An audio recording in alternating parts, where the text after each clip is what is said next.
of that good old MMX music. Oh, I see Laseki is still on the intro while Celestinno is going, so I'm not sure if oh,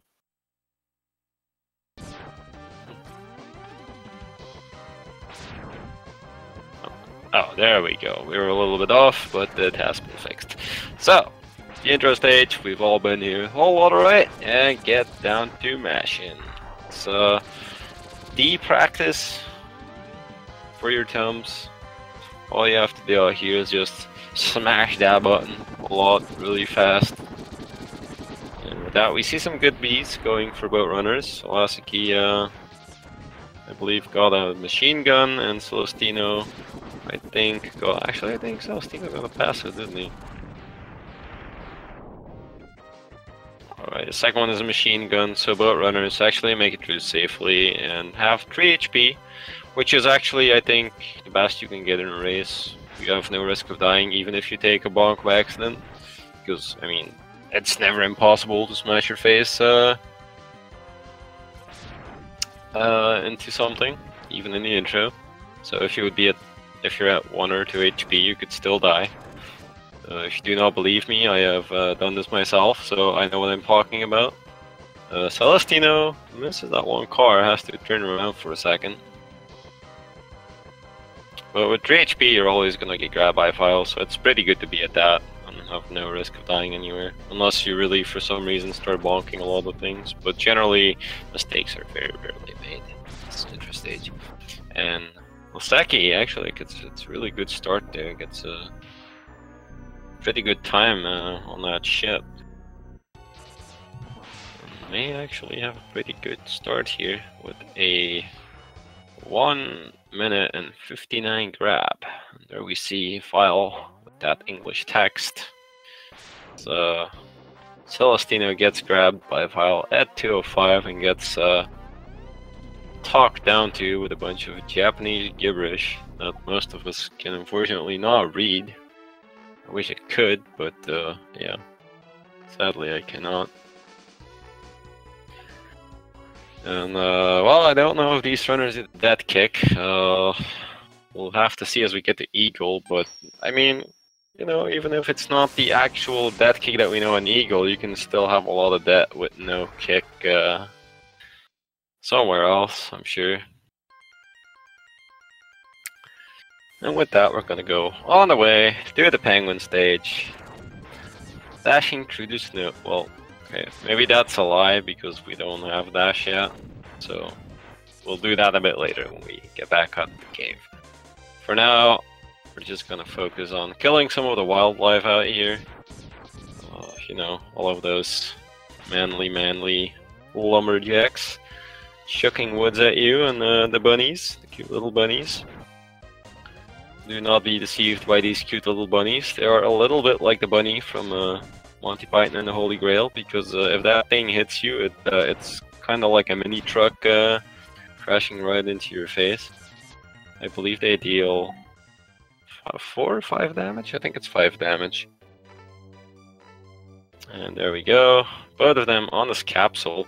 Laseki actually got here a little bit earlier, but Celestinno, because of that fast text, just gets going into that a little bit faster. And with that, off we go, and soon we will actually get to the part where we will be dashing through the snow. Right now. Yay! Everybody put on your Christmas hat. Wrap some gifts. Bring them to your favorite Mavericks. Not the Penguin though, he's a jerk. Yeah, he's been on the naughty list this year. But runners make their way to the Penguin's lair.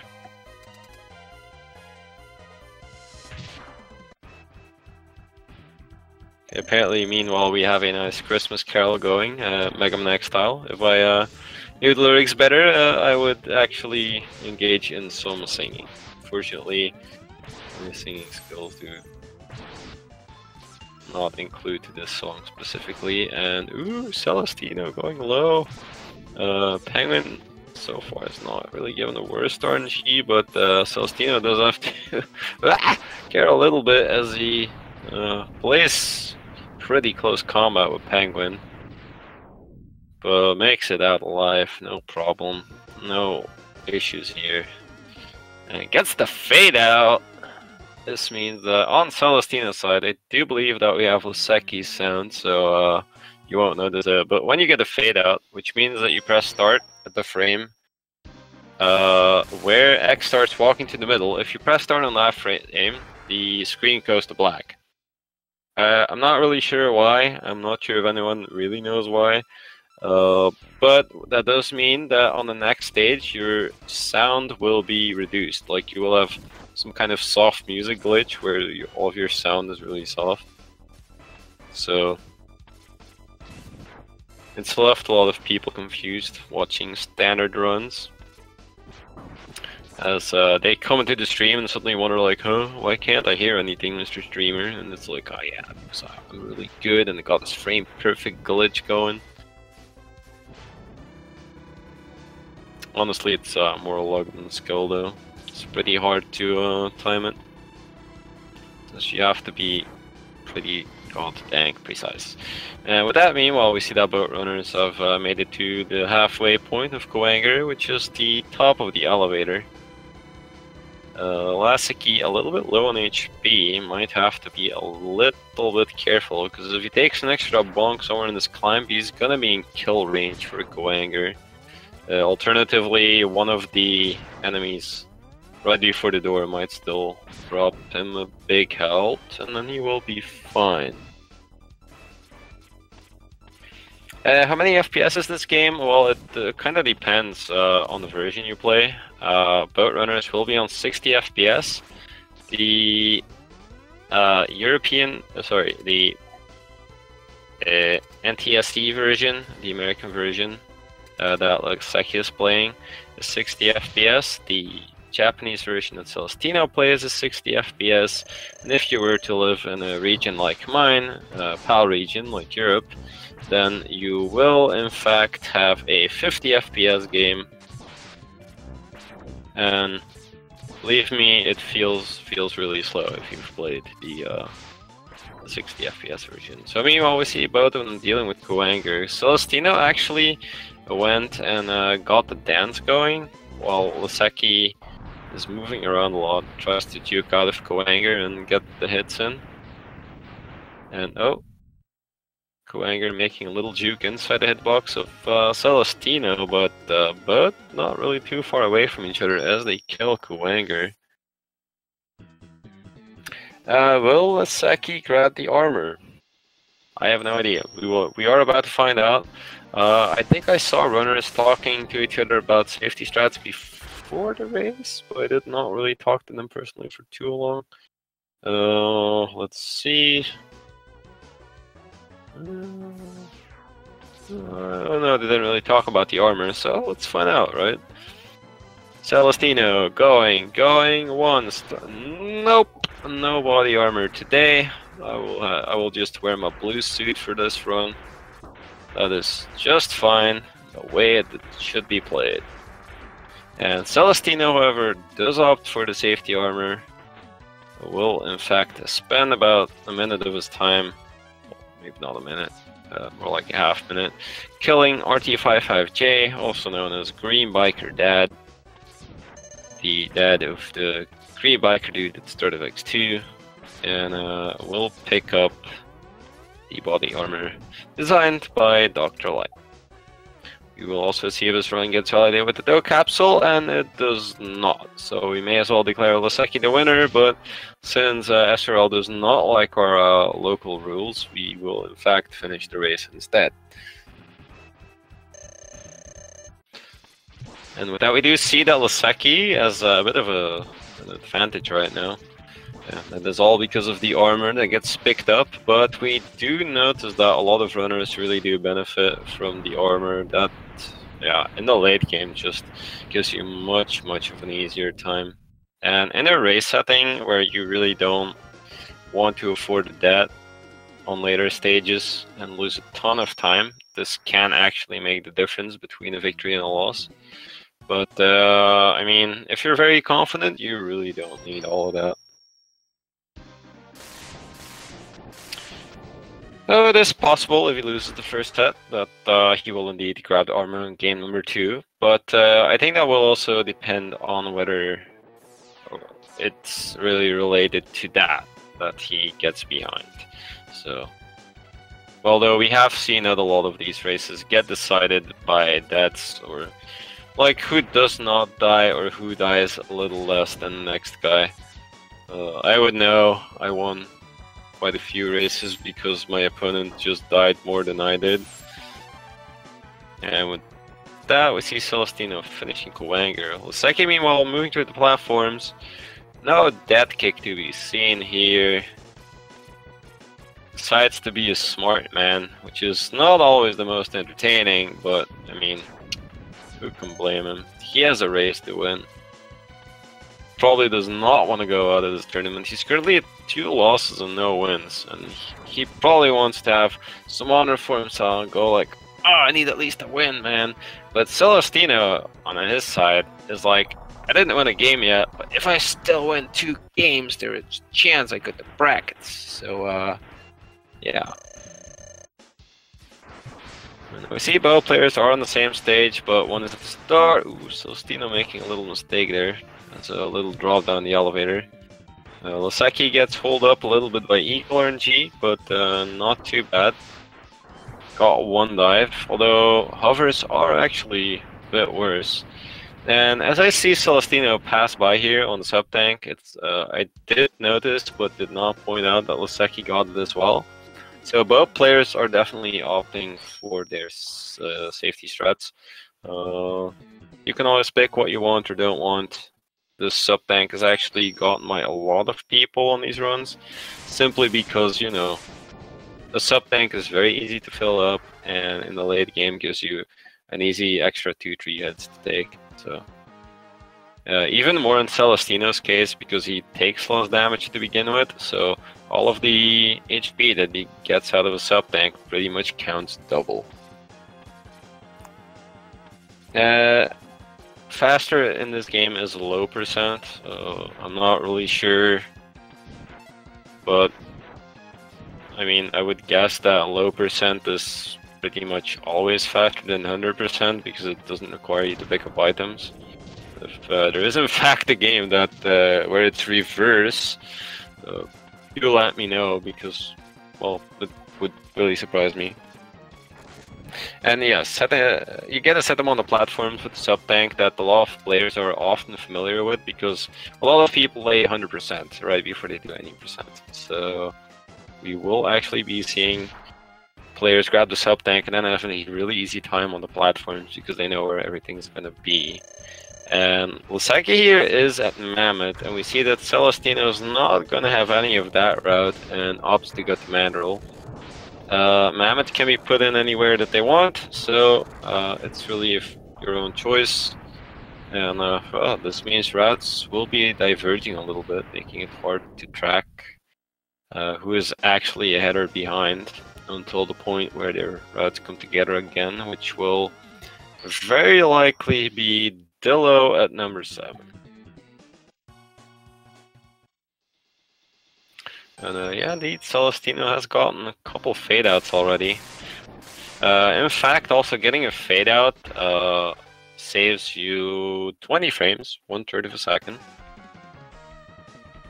And yeah, I mean, 1/3 of a second. It might not sound like a lot, but let's be fair, if you get it 3 times, it's still a second, right? And in a race, any second counts, so could be the difference between win or loss, and he already saved himself the whole 40 frames, 2/3 of a second, so this guy is well on his way with that, picking up every little thing he can. Well, there's a little bit of issues there with the turtles. Thunder Slimer being pretty kind to Laseki, has no issues with that whatsoever.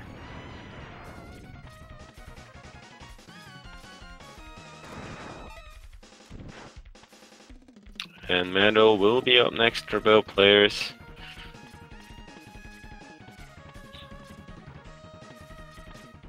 Oh, Laseki goes and picks up the Mandrill Heart. Does not use the boomerangs to get that.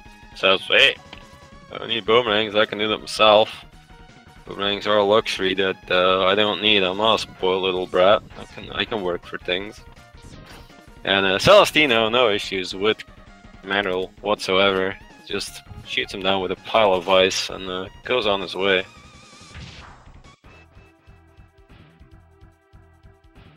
Laseki there in the chat with the show off. Should probably not talk too much to us before he dies, you know, because, you know, typing in the chat and then he drops off the wall right onto Mandrill. There we go, Mandrill. Pretty easy boss. He is a bit RNG dependent. He can give you some trouble, but it's mostly speaking not that bad.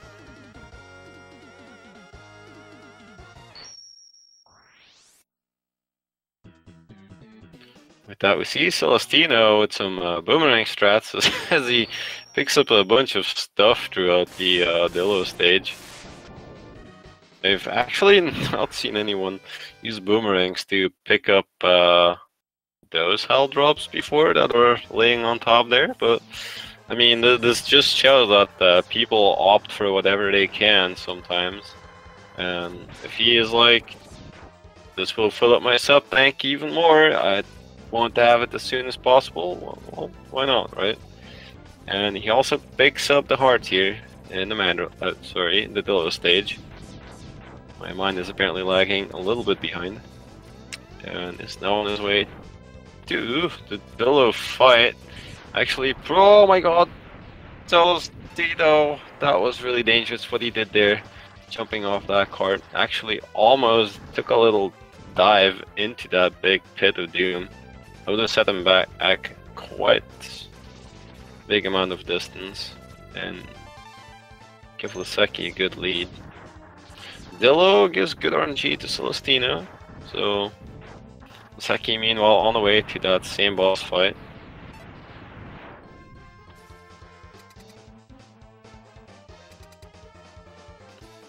Dillo goes down, took a little extra roll halfway, but nothing too bad.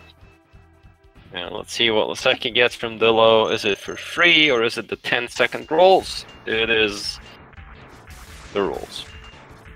No, oh boy, got Dillo. Okay. Phew. Dillo decided to be a little bit of a Limp Bizkit fan there as we see him rolling, but it's not too bad. He could have done that for at least twice as long. I mean, it was pretty bad if we want to be honest, but we don't want to be a pessimist either, right? And with that, we see both players will be going on to the Octo stage, and so my mind is not entirely there today. I do believe this is the final Maverick for both. If I am correct about that, then it means we currently have Celestinno a little bit in the lead. Celestinno, up to the first sub, needs to be a little bit careful. That sub is in itself not super dangerous in terms of damage, but since it's always... Oh, and that was a second sub, by the way, not the first one. Because of the attack where it like sucks you in or tries to push you away, it's pretty dangerous to deal with. And Saki now pumping down the first sub. Does he not dominate? Like, honestly, I'm a little bit lagging behind. I've had a bit of a long day. I know it sounds like a silly excuse and I should be paying attention, and believe me I am, but I'm a little bit off track on that one. Ah yeah, of course he got the armor, so he has to be behind. So... oh. Whoops. That is true, that is true. My apologies, I'm a little bit out of it today. I know. And with that, Celestinno pushes down Octopus and then will be on his way to Mammoth.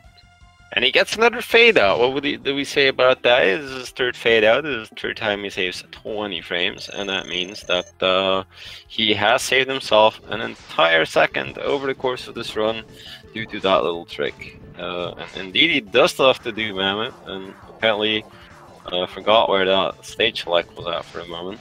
Much like I forgot even had to go there. So see, we're not all out of it. We're not all out. Sorry, we are all And there we see Octo going down for Laseki, which is about a 2028 math time. He is in fact going to be onto the Sigma Fortress with a decent lead. And there we see a little cutscene between Zero and X as they talk about the strategy about how they will stop Sigma's war against the humans. And with that, we enter Sigma 1. And indeed, what a guy, 1 whole second. I mean, he didn't even have to do anything for it, except press start a few times. So, Mammoth will be up there for Celestinno. Probably make quick work out of that. It's quite a harmless Maverick. And Laseki climbs into the Sigma Fortress safely. No issues there. Can now start on his long trek to Sigma himself. And the first step to that will in fact be the file skip. I do believe we had a bit over 2120 as the kill for Celestinno on Mammoth, so we are a bit over a minute apart between these two runners.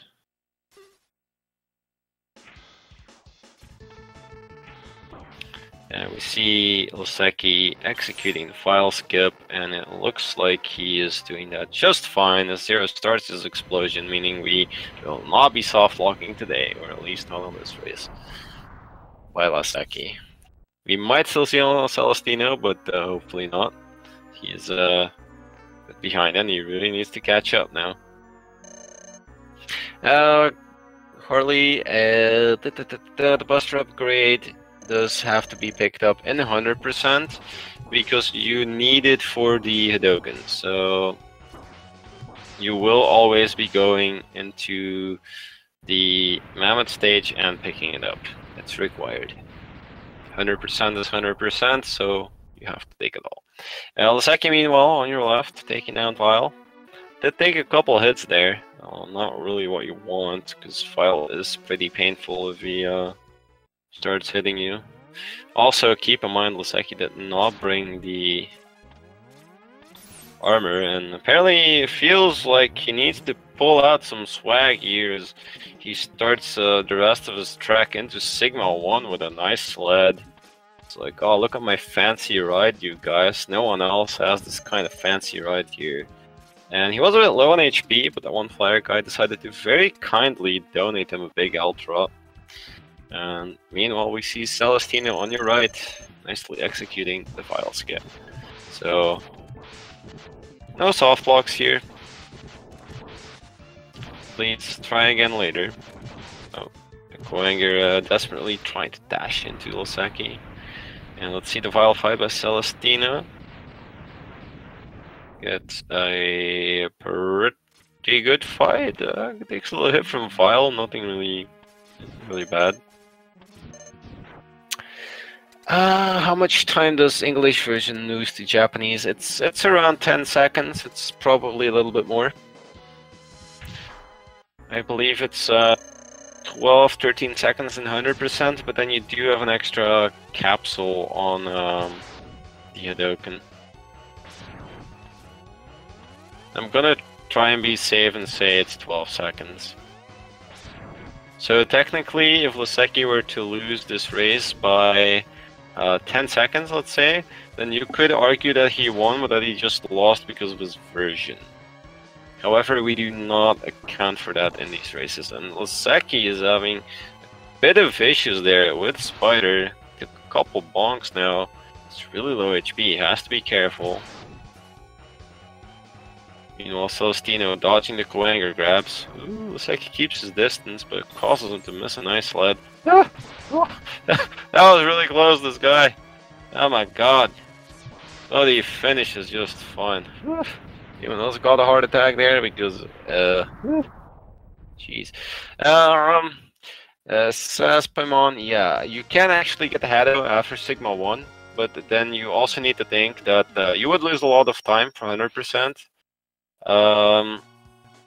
Since you would not have the Hadoken for File, you would not have the Hadoken for Coanger, and definitely the most important one is that you would not have the Hadoken for Bow Spider.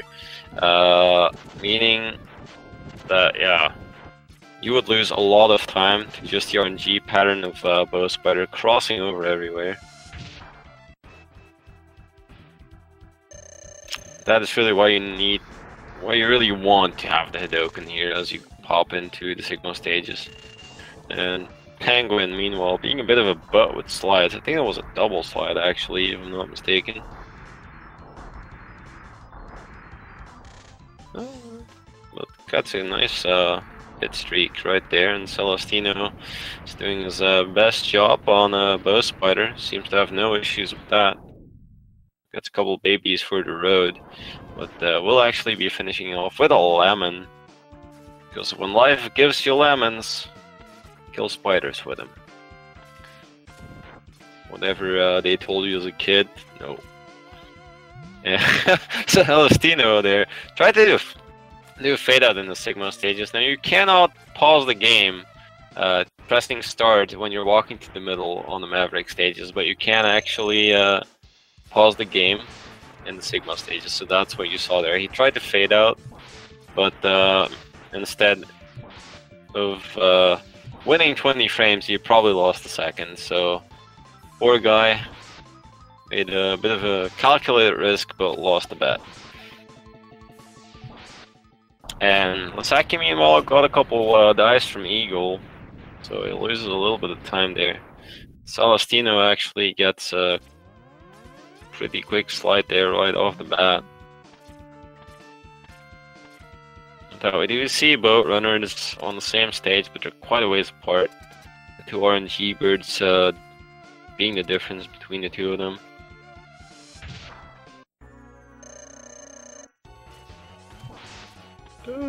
Green eyes for Laseki. Oh, okay, and a red eye. Let's see, can he one cycle the nose? And he. Oh, I was gonna say he can, but barely misses it. That's a bummer. But he does actually finish off Ragnar with his last shot of Seasting. That if there was anything calculated about this, it was probably that. And meanwhile, Celestinno takes on RNG Bird number 2, and RNG Bird number 2 says, "I got some dice for you." Gets misses a shot, and there we go. Final shot, Eagle down. Seki onto the Dillo skip. Does he get it? Does he get it? He gets it clean. That's potentially a big loss in any percent, but he's not gonna take that one, not today, and moves on to Chameleon. Chameleon's pretty boring of a fight. You all know how it goes. Unlock for like what 10 shots and you're done. So we're gonna focus on Celestinno Ragnar fight. RNG goes red eye. No, sorry, green eye. I'm colorblind. Green eye sucks. Blue eye is good. And the eye closes, and we get the nose. Celestinno opts not to one cycle the nose, or just know how to one cycle the nose. I don't know. I don't judge. And thank God he got hit by that bullet, or he could have died to the spikes. Ragnar down for Celestinno, still playing a bit of catch up, but not too bad. Meanwhile, Laseki already on Mandrill is halfway through Sigma 3. This is the third out of 5 refights. Oh, gets thrown off the wall by Mandrill. This is one of the biggest dangers that you get here. Now, Celestinno, he needs to get the skip. He's going to fall really, really far behind. He does a safe way on the skip, where you go and take a little damage boost into position. Seems really comfortable doing that. And we'll be on this way to Chameleon. Now, Laseki onto a dangerous boss. A potential little infinite combo coming in here if Octo decides to be twat. But, let's see. So far, good start. No swirlies, only missiles. Only missiles and homing torpedoes. The fight continues, and it's swirly. We stay at one swirly. Laseki's taken a ton of damage so far, but he got past Octo. He can pick up one last safety health before going to Mammoth, and then he will have to manage through the rest of the stage. Meanwhile, Celestinno, hot on his heels, moving into Mandrill. Let's go. A little Christmas tree appears on the top of your screen, and a mad gorilla comes out of it. It's just that time of year. It's just not the Christmas decorations you were expecting. They look quite like something good, but then they try to punch you. So we see Mandrill exploding and Mammoth exploding. We're 2 refights apart. Celestinno on his way to Octo. Hopefully he doesn't get trolled too much by a lot of swirlies. And no, I cannot curse this man, because in reality this should have passed already, I believe. So, Laseki throwing a ton of boomerangs out there. Oof, swirlies for Celestinno. And clean fight for Laseki there on DRX. I don't think he took a single hit, so very nice. We'll be going into Sigma 4 with quite a lead. This is his race to lose. However, if he has any mistakes going on Sigma 4, he did not bring the body armor. He did bring a couple safety hearts and a sub tank. So he has some safety going. He can definitely take a hit or two, maybe even 3 or 4. But yeah, he does not want to take too much risk either. If he has some solid gameplay, he will be true just safely and win game number 1. However, do not get sad if he does win already now. There will still be more action to come, as this is a best of 3. There we see the first fight will be the dog, Valcarder. Let's go. Oh, takes one little hit from Valcarder. And Valcarder is down. We've taken 1 hit. That's alright. Meanwhile, Mammoth has gone down on Celestinno's side, and DRX is filling up. Jedi is a pretty straightforward fight. Let's see how Celestinno handles DRX. Yeah, I did forget. So Laseki handles Jedi a little bit different compared to most runners, where he does less wall climbing and more straight up fighting with Sigma.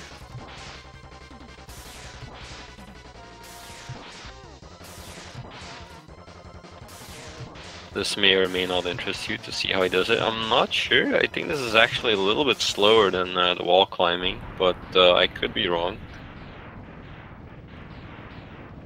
And with that, Jedi is down, and Celestinno is right behind him. Comes into Sigma 4 and is climbing his way up to the final room.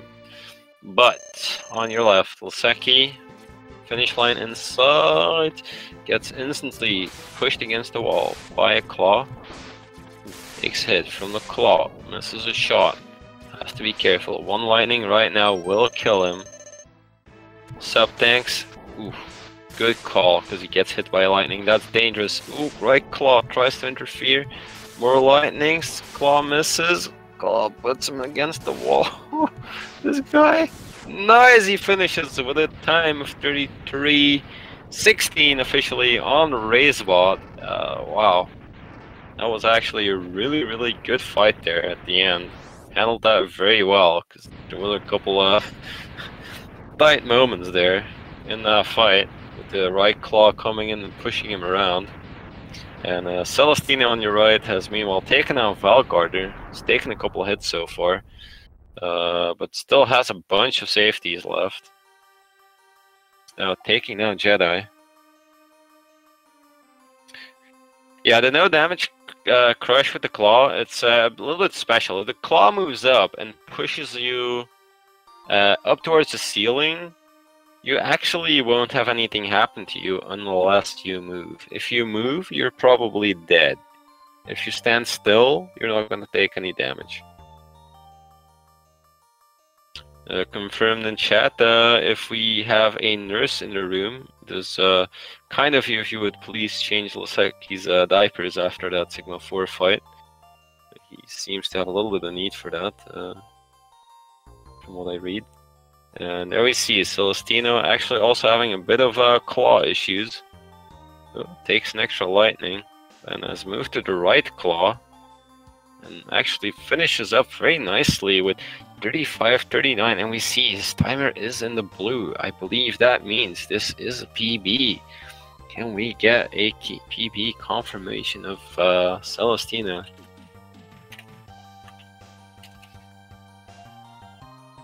I believe it is, but I'm just gonna double check.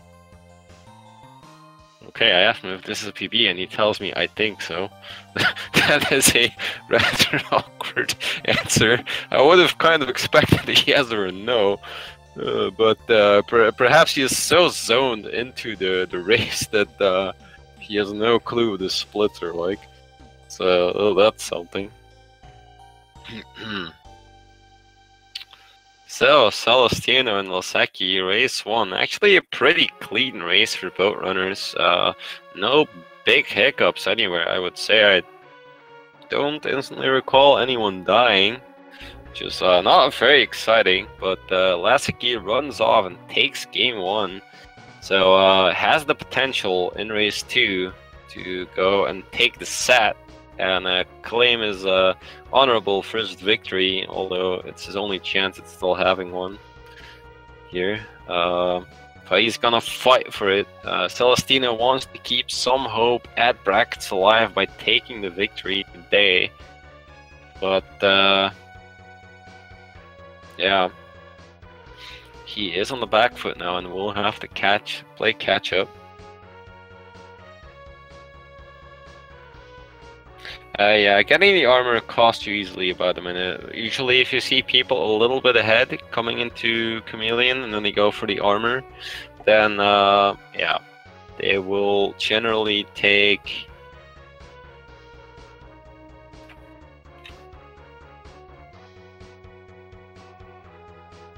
about a minute to really get the armor, and you usually see the people behind them catch up and pass them by all the way to the Chameleon fight.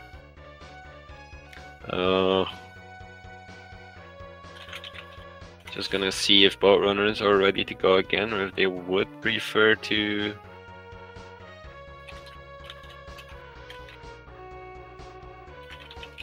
Okay, I think we will have a mini break because we do want to get some refreshments on the runners. So anyone else that is in fact watching, if you need some water, some popcorn, some candy, some, I don't know, some company, grab your wife, your chips, your water, your beer, anything you need for this next race. It could get really exciting, so.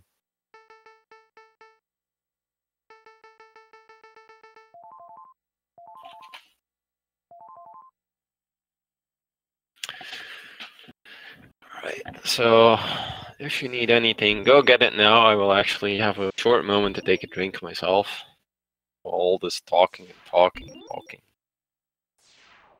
takes it out of a man.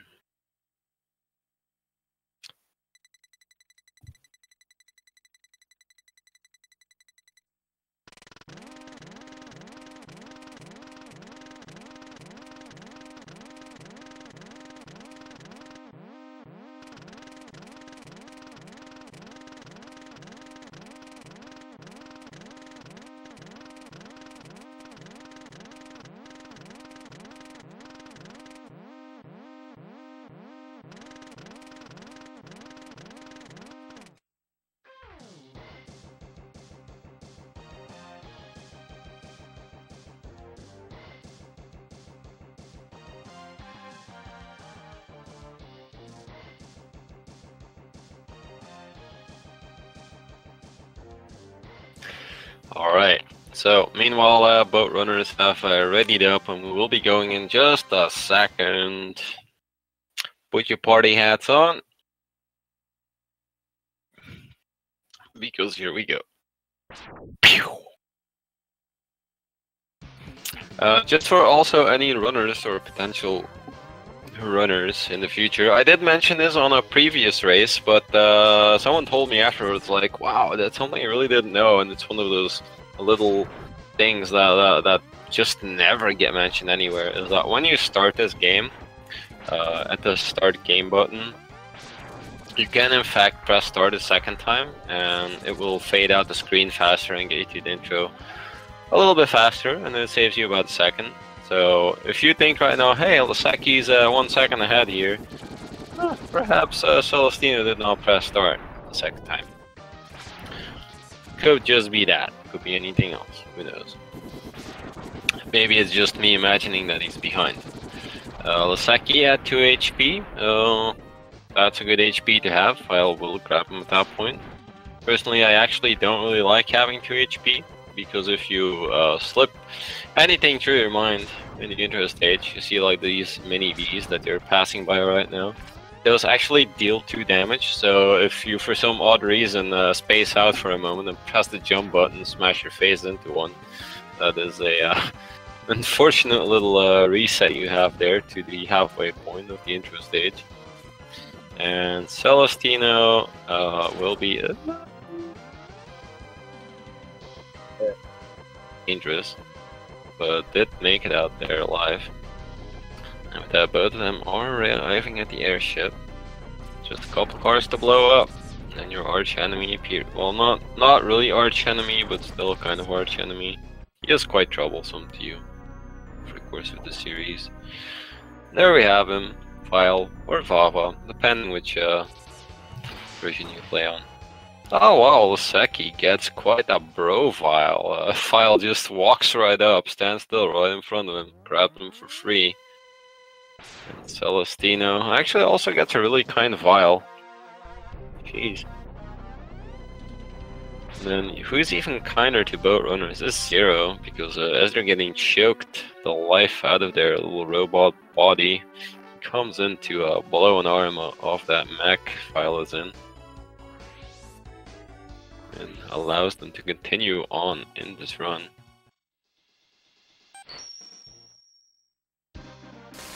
He also has one of the better teams across the series. Zero's team song is pretty dang cool.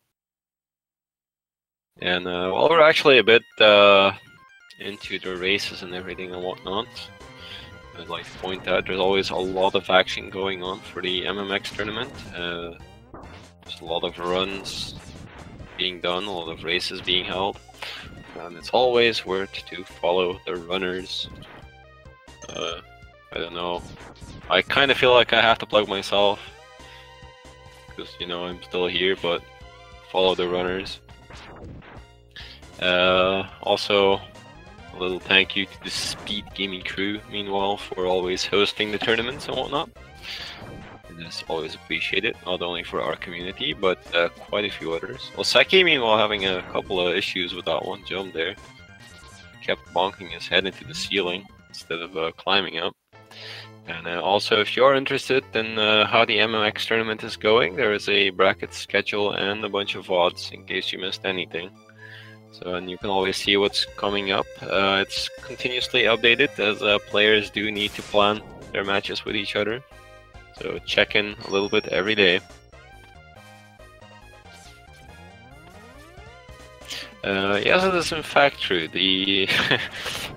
It's something that I never think about when I'm in the intro stage, but indeed, Storm Eagle ship is the one that drops off File in the intro stage. I actually know that, but I never mention it because I just never think about it.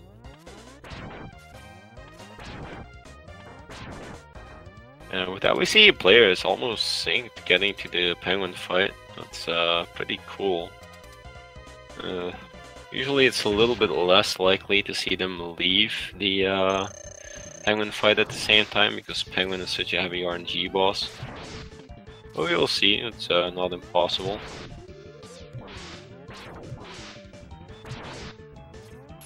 Lots of snow being thrown around on both screens. Oh! Laseki gets a blue shot blocked by Penguin's ice shot. When he has those little ice chunks that he shoots out, he can. Oh! Laseki gets frozen for a little moment there on his last shot.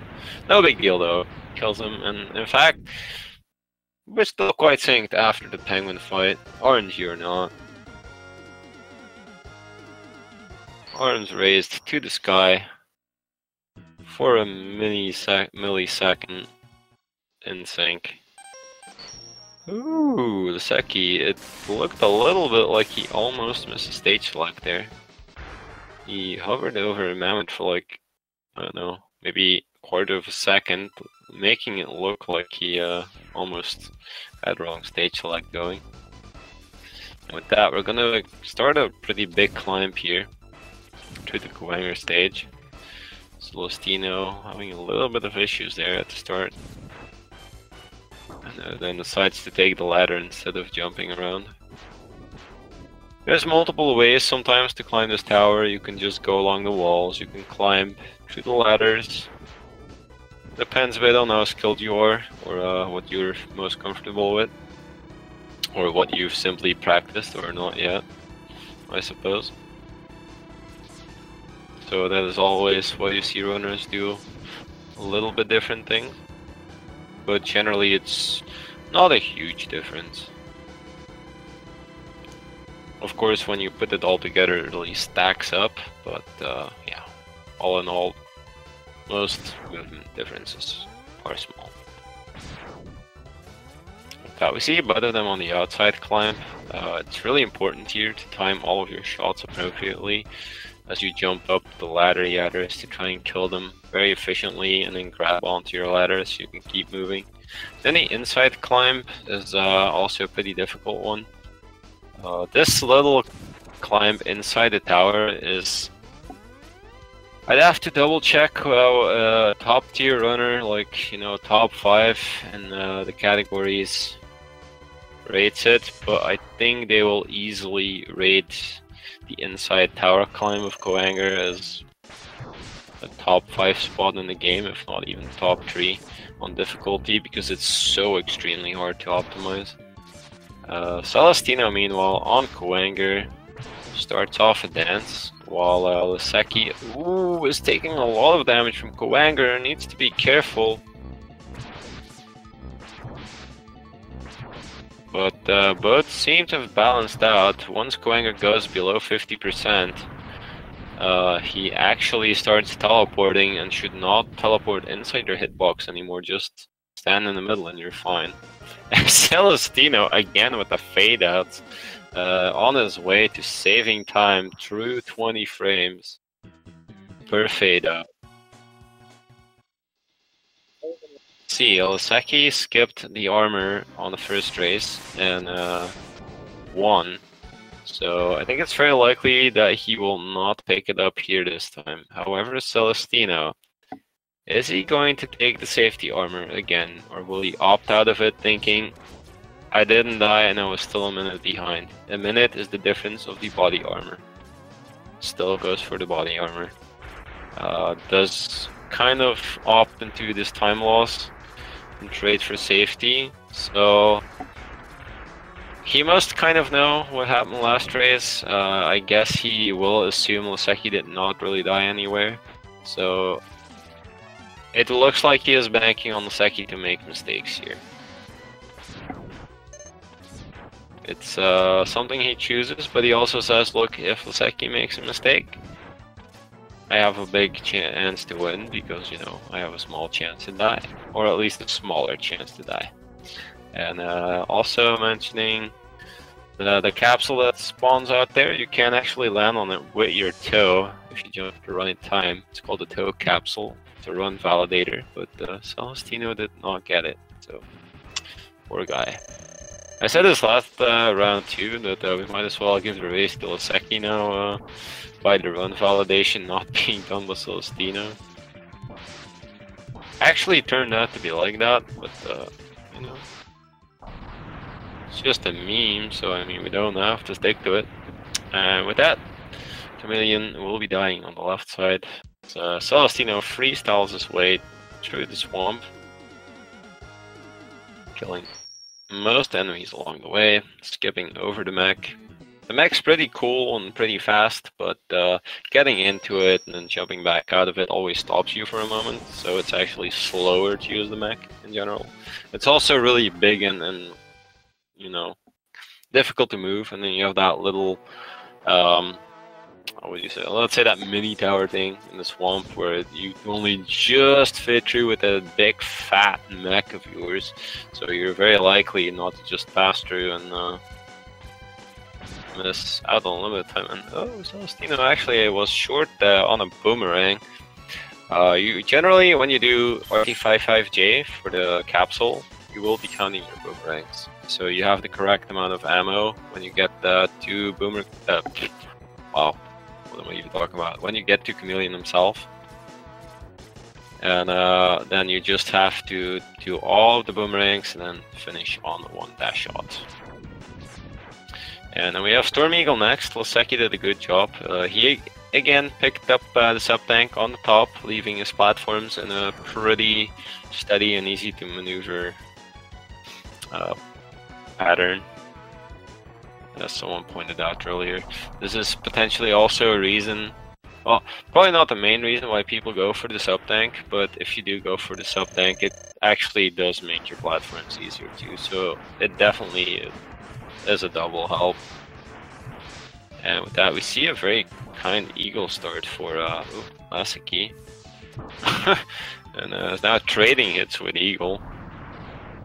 And Celestinno moving his way to the platform section. Now gets through just fine. I was checking out the eagle fight, so I did not see, but I do assume that Celestinno as well has picked up his sub-tank again, as he did in race number 1. And with that, we are moving on. So, I believe we had a route divergence here, as Laseki actually goes Mammoth 5th, while Celestinno, as I recall, does Mammoth 8th. So it will be a while before we see boat runners reunite on their routes. Laseki dashing through the factory, all frozen up.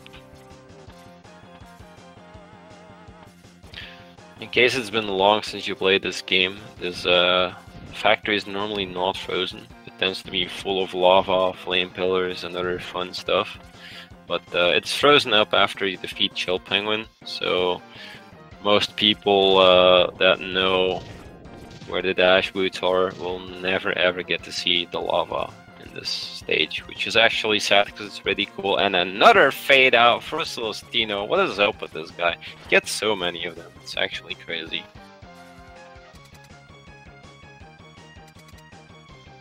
And he did finish Eagle now, and will be going on to his 5th Maverick, while Laseki already goes into the fight with Mammoth.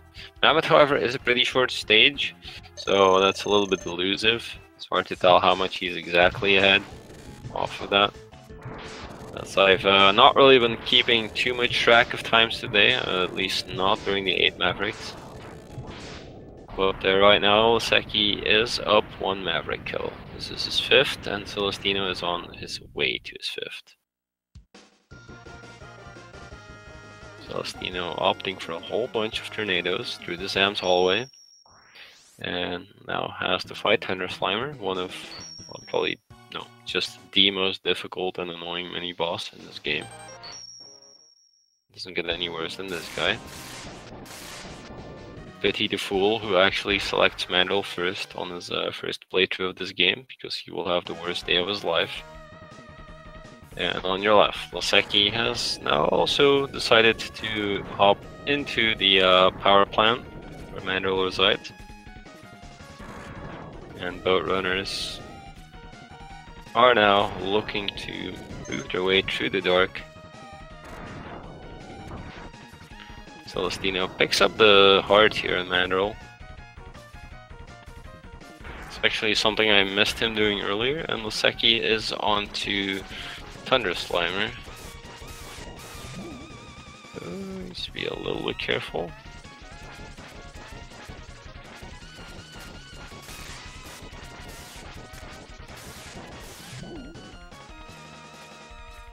Oh, he only needed one more shot to kill Thunder Slimer. That really sucks when you're sitting in a bubble and it's only one more shot. It's like, I can't get there. It's really bad feeling. Celestinno, meanwhile, gets pushed in the corner by Mandrill, who's now trying to punch him around. Laseki with the climbing skills for the Mandrill Heart once more. Celestinno, meanwhile, has not had more issues with the Mandrill and watches him explode. So he can move on to number 6. For people who have just tuned in, Laseki has done Mammoth 5th, so he is in fact a 1 Maverick up right now. They have both killed the 5th Maverick, but Laseki is on his 6th Maverick fight, while Celestinno is just entering his 6th Maverick stage. So Laseki should be in the lead right now, and the main cause for that is in fact that he has decided to pick up a safety armor, which Laseki skips. So there is more security for Celestinno in the late game, but there is more speed for Laseki in the early game.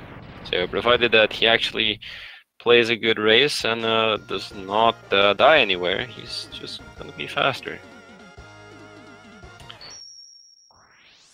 And with that, we see a 6th Maverick going out for Laseki.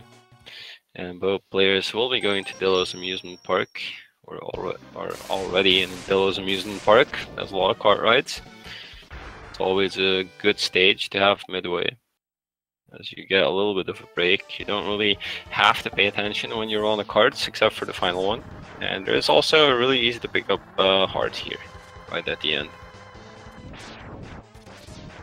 And we see Celestinno spawning some birds. Actually, this is a little bit sad. He threw out a boomerang or two right there at the end, and it probably was still on screen trying to chase him on the cart, and he couldn't swap out of his boomerangs to go back to Buster, so he could shoot down the birds, and had to menu out of it. And let's see, Dillo. Ooh, Dillo. Alright. The couple rolls could have been a lot worse. Still, you don't want them to do any rolls, to be fair. And Laseki also collects the safety heart in Dillo. On your right, you see Dillo exploding with a little spark on the wall. Little fun fact about that spark on the wall is, for some awkward reason, MMX researchers or testers or just players with too much time on their hands have figured out that if you do the spark on the wall, it will disappear after a little bit. But for some odd reason, when you hit a spark on the wall and it splits open and it's the final hit on Dillo, it stays on the wall remarkably longer until it actually delivers the final hit. No one really knows why. It's one of those little mysteries where, like, how? With that, Dillo is down for Laseki. That's his 5th. Was gonna make 6th and 7th there, but this is in fact the 7th Maverick that has gone down, and Octopus will be the final kill for him. And Celestinno will have Mammoth left after this Octo stage. And he's taking quite a bit of damage from the sub. But he can't kind of afford it. It would have been pretty painful if he didn't have the armor, but right now he takes pretty much no damage. Got some very kind missiles. No bonks there on the bottom. Here we have the Utboros. Believe it or not, this is in fact a mini-boss. It's just that easy to deal with. Utboros in the Octo stage are pretty much the opposite of what you see in Thunder Slimer in the manual stage. It's like, Thunder Slimer is such a pain in the butt, and then you're like, oh gosh, mini bosses in this stage too, and they end up actually being extremely easy. A tornado absolutely shreds them as it deals damage on every single frame, and really depletes the HP bar of this mini boss very quickly. And Octopus given pretty kind pattern Celestinno and Laseki there actually opting to turn around for a second. Picks up a big heart that the Utoboros drops for him. That is a very smart thing to do, as Octopus can have some really dangerous patterns. You can opt into going ham with low HP, but we've seen a couple runners go in on Octopus with low HP and then really pay the price for that.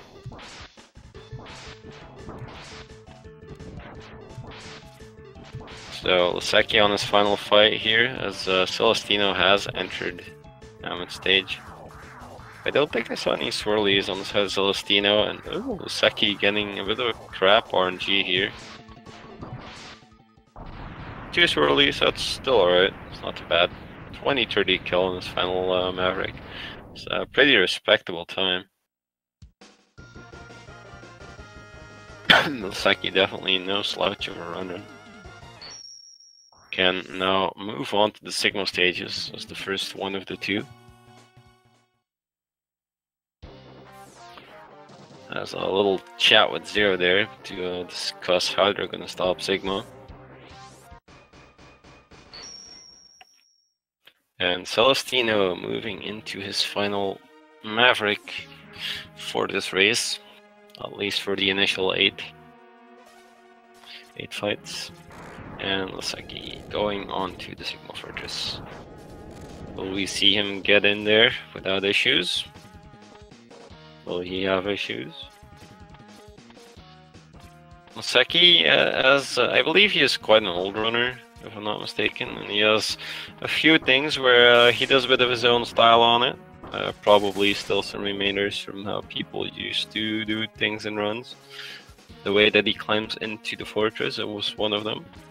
You see how he uses the 4th platform to wall kick off of it to the big wall and then climb into the fortress. As Celes, was that a fade out? No, I don't think it was a fade out. And he goes in like that, while most people do not use the 4th platform. And there we see he gets the file skip, nice and clean. Oh, what did I say? Nice and clean.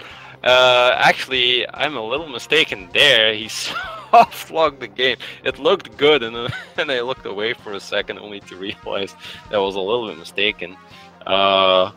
He should right now be resetting his console and coming back to Sigma 1 using the password. But decides to take a little break first to call out GG in the chat. But this race is not over, Laseki. Get going, my boy. Get going. You're not done. You're not done. You have a password. Please use it. Thank you. He does have to go back to the start of the stage, so he will lose a bit of time here. But you know, Celestinno is right now at the file skip as well. I mean, he can have the exact same thing happening. Anything can happen to you, like. But it's still a pretty painful thing to have going on. But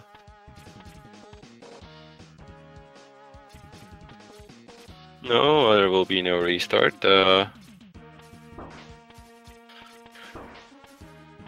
You just have to keep going. I hope.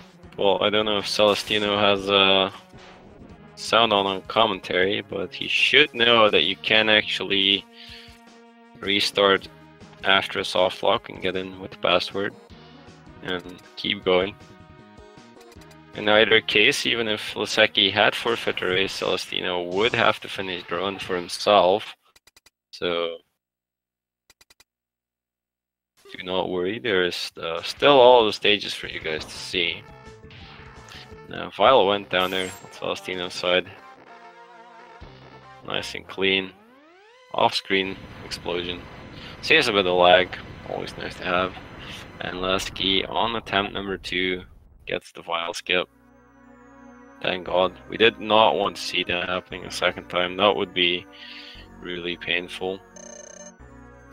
This entire soft lock has put him a little bit behind Celestinno though. Who was behind and is now caught up and leaves Laseki behind him. Oh boy.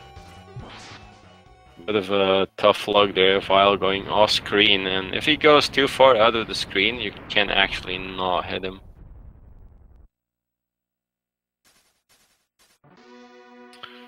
Celestinno gets a close look at the ceiling.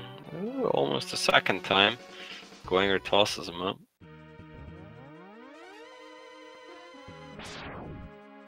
Laseki again with the ice sled there, showing off his cool ride. It's pretty chill. And Celestinno on his way to Bow Spider. Bow Spider has also been quite the boss here in this tournament, so see if it proves any difficulties for Celestinno. Meanwhile, Laseki on Guanger.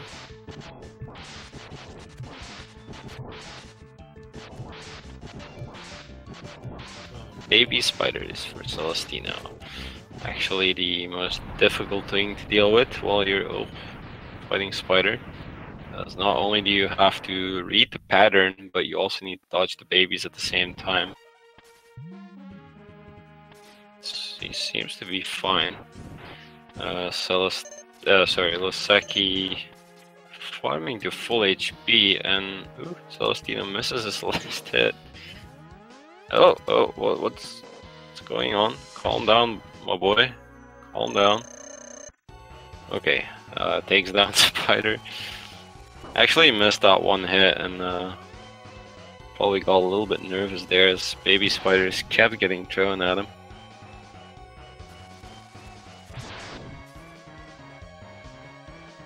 There we have Celestinno porting on the spider. So basically he's the entire fight ahead right now. Laseki needs to be careful. Oh, Celestinno, please watch out for those platforms. I've seen a lot of players actually on those Sigma 2 platforms at the start having some wonky things going on. It's pretty scary to look at. And now on to Sigma 2. The orange birds are back once more. Oh, Laseki. No!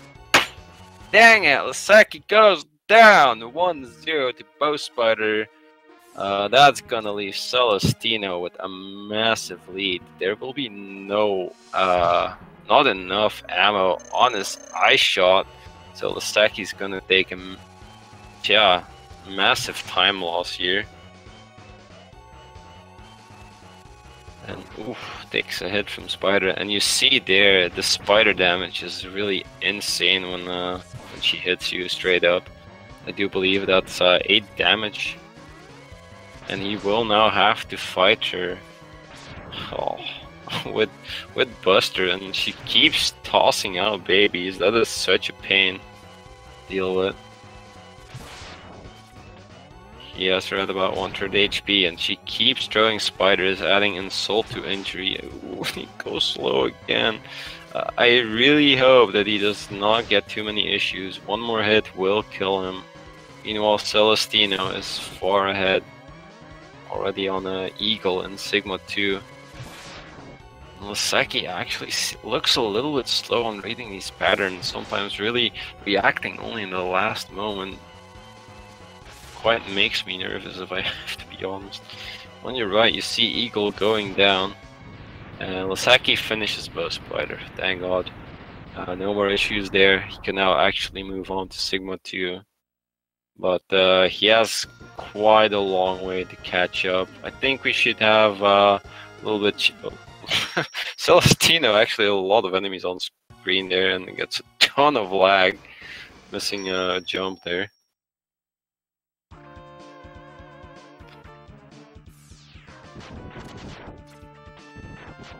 With torpedo strats for Laseki, look at that, I've not seen that before. Celestinno gets a red eye. Gets a green eye. It's a blue eye. And he gets the nose. And does not one cycle the nose, but that's alright. It's not too bad. He does still get some pretty good RNG otherwise. It's quite profitable. And Rangda will be down. Meanwhile, Laseki's getting a couple slides from Penguin, who's trying to stop him from catching up to Celestinno. That's not gonna last forever. There we go, Penguin is down. And we do see Celestinno porting out of Rangda at 29:48. So we'll have to see now. Does he get the Dilla skip? Yes or no? He gets the Dilla skip. Clean. No issues there. Laseki takes a little bonk from the flyer guy. Getting forced into some max strats.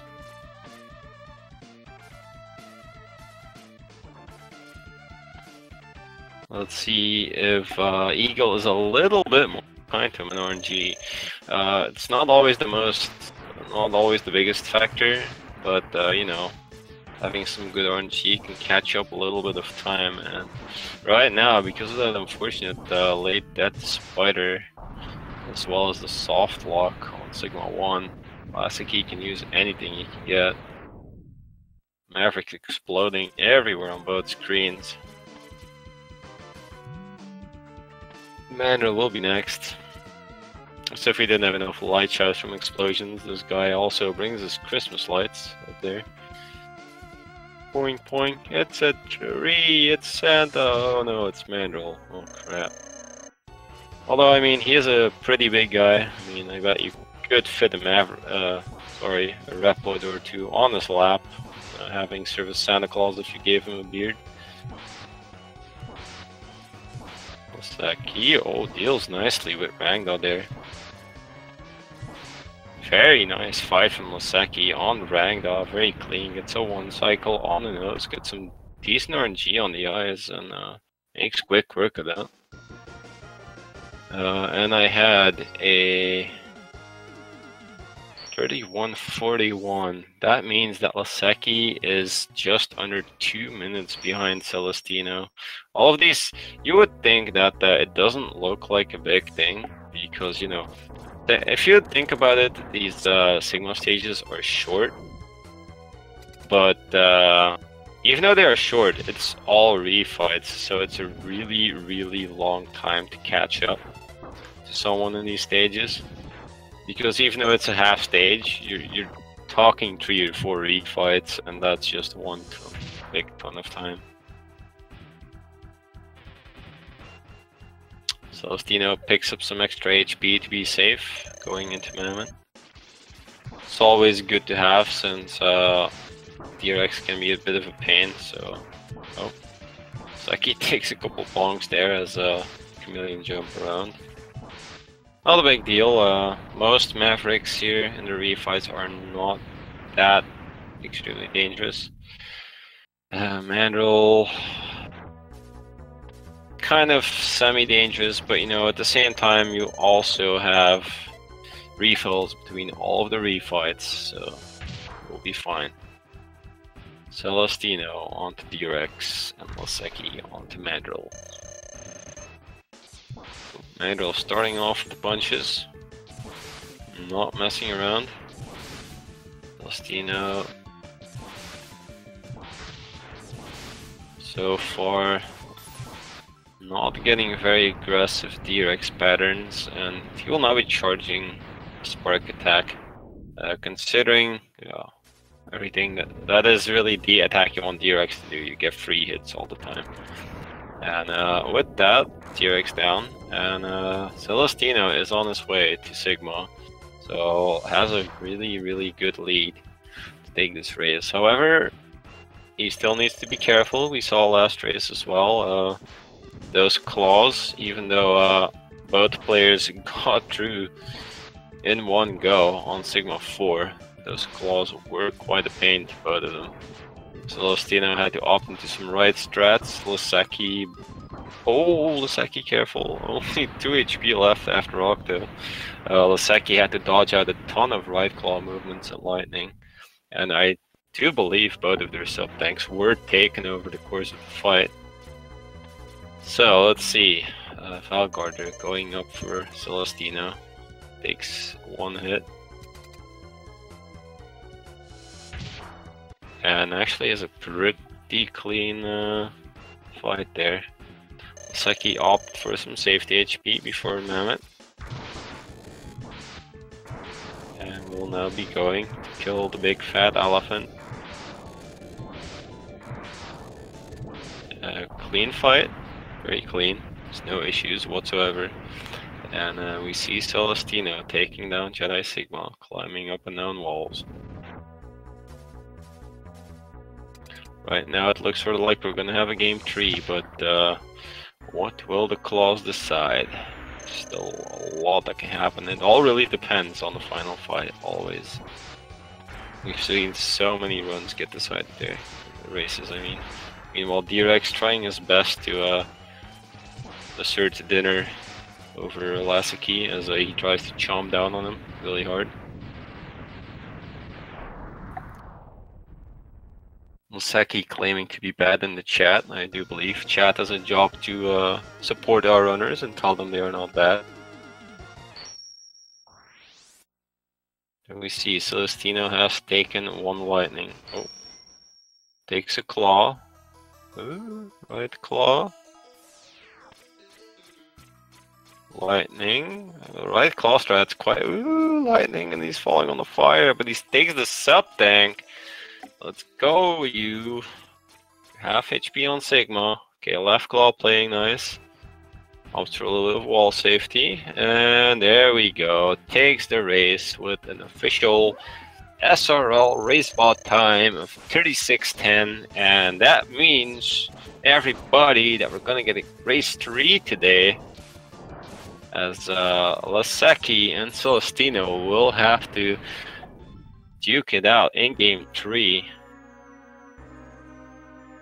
Now we will just have to support Laseki as he goes on to Jedi Sigma and Wolf Sigma.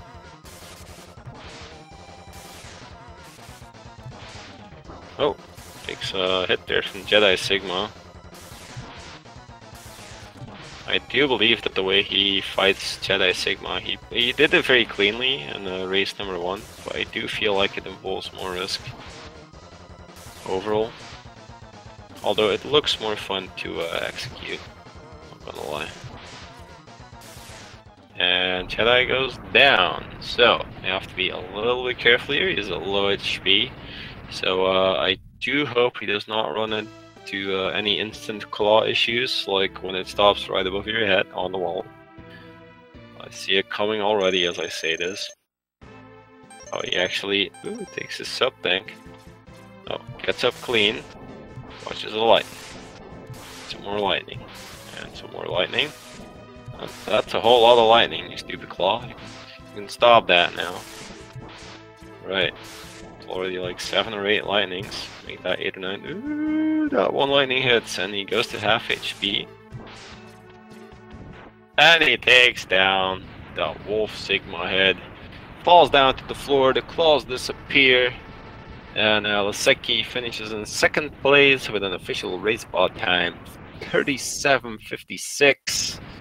And a request for a doctor, as he does feel like it's behind hurts a little bit from Sigma 1. Unfortunately, yeah, soft locks and spiders can kind of do that to you. But hey, the good news for everyone is that this means that we're gonna have game 3, a game that will decide what happens here, who takes the victory. This will be the final race in the set, and Laseki wants to have an honorable time leaving the group stage, as he is still without wins, but wants to pick something up. But let's be fair, wins or not, so far Laseki has done some pretty gosh dang good races.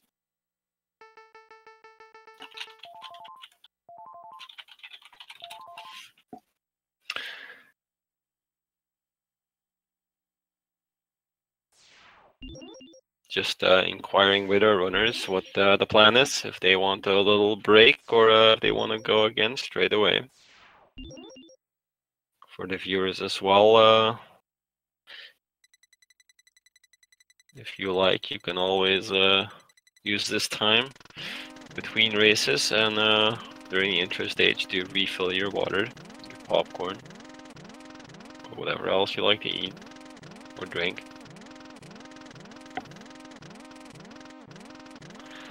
Both runners do appear to be ready, but no. Oh, actually, never mind. Apparently, we are going to have some nature breaks, so please hang on. If anyone needs anything, please go and do so now. We'll soon be returning with some more action. Meanwhile, I'm gonna plug some more links for you guys. There's one for the MMX tournament with the schedule, the brackets, and the VODs. The schedule might not show a lot now. It is continuously updated as runners plan their races with each other. Then we of course have our lovely runners, Laseki and Celestinno. You should probably follow them both. All of this entertainment is free, but I mean, if you would like a little contribution for the runners, do follow their streams. And as well, there is me, the silly guy that's talking about this race. That's Dragonar, or Drago, most people just call me.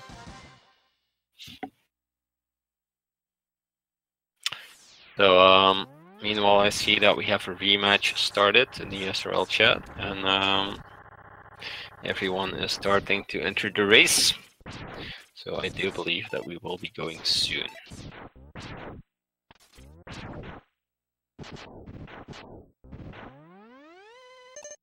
Fees will also present, of course, to do some stuff in between the races and during the races. He controls the restream. It's present in the SRL chat. So I have to thank him all the time, all day long, for assisting with setting up tournaments and keeping them running, as well as all the other people in the SRL, the Speed Gaming crew, of course. Definitely not alone out there.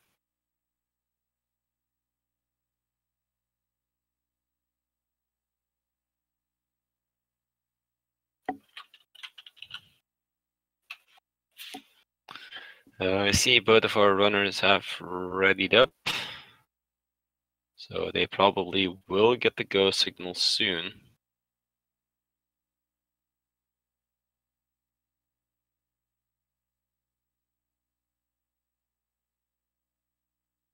And they do, so we will be beginning shortly. I would suggest that if your chair or a couch or whatever you're sitting on has a seat belt, I would put it on, because both of these guys will want to go fast, since this is the deciding race between these two runners, as we are at a 1-1 right now. Seki took race 1 very cleanly, but ran into a little bit of issues on game 2, and Celestinno decided to take race 2 because of that. Well, also because he had a good run. Definitely did a good run for himself.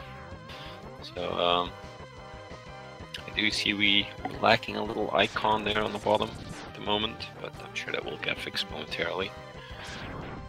And with that, we are back to the intro stage, everyone's favorite stage, also probably the most relatable stage for everyone, you know, the highway, because a lot of people spend time on the highway driving around in a car or something. Not me, I don't have a car. That just means I'm Mega Man. I'm the guy that runs over highways, jumping and shooting. I'm the guy you see in the news now. So we see Bees meanwhile going on pretty well. Seki got taken out to 2 HP, but that's just fine. And Celestinno still about half of his HP left, a little less. Both runners will now be looking to go towards the end of the intro stage.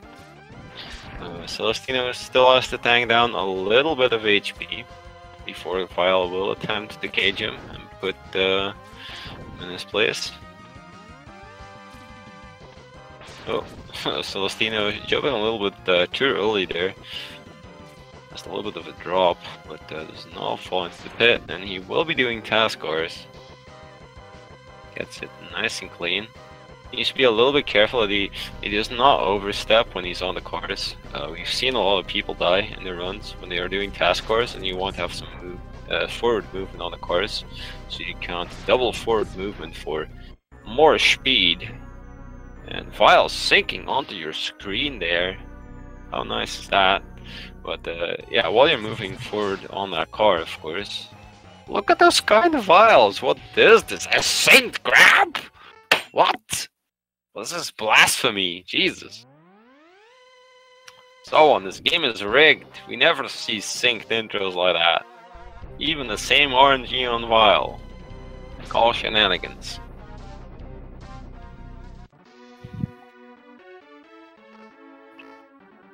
Now we can look at the difference in version as that text box goes off screen for Celestinno, and Laseki falls that almost second or full second behind from text difference. God dang cheaters and their European game versions. Then again, that's a bit of a thing when you run on a console. Cards do cost quite a bit of money, so we will not judge someone if they choose not to buy one. After all, this is still a hobby. Don't want to overdo it. And with that, let's go into this Penguin stage. Gameplay-wise, I do have to say, this game is entirely the same, makes no difference. It's just a little bit of text, but all of the game is the same. It's the same speed, the same enemies, same whatever you can think of, it's all the same. Celestinno having a little bit of issues on his climb here to the dash boots. And now we see Laseki again a little bit ahead the capsule, but probably Celestinno's text boxes will be off screen first again. As we do see that happening. A bit silly, isn't it? But you know, you just have to deal with that. And I mean, let's be fair, Celestinno will see an extra text box, probably. As we've seen him go for the body armor boat runs, and Laseki does skip that one. And let's be fair, the body armor does protect you from a lot of things, but the Laseki's soft lock in game 2, and that's not something that the body armor helps you with.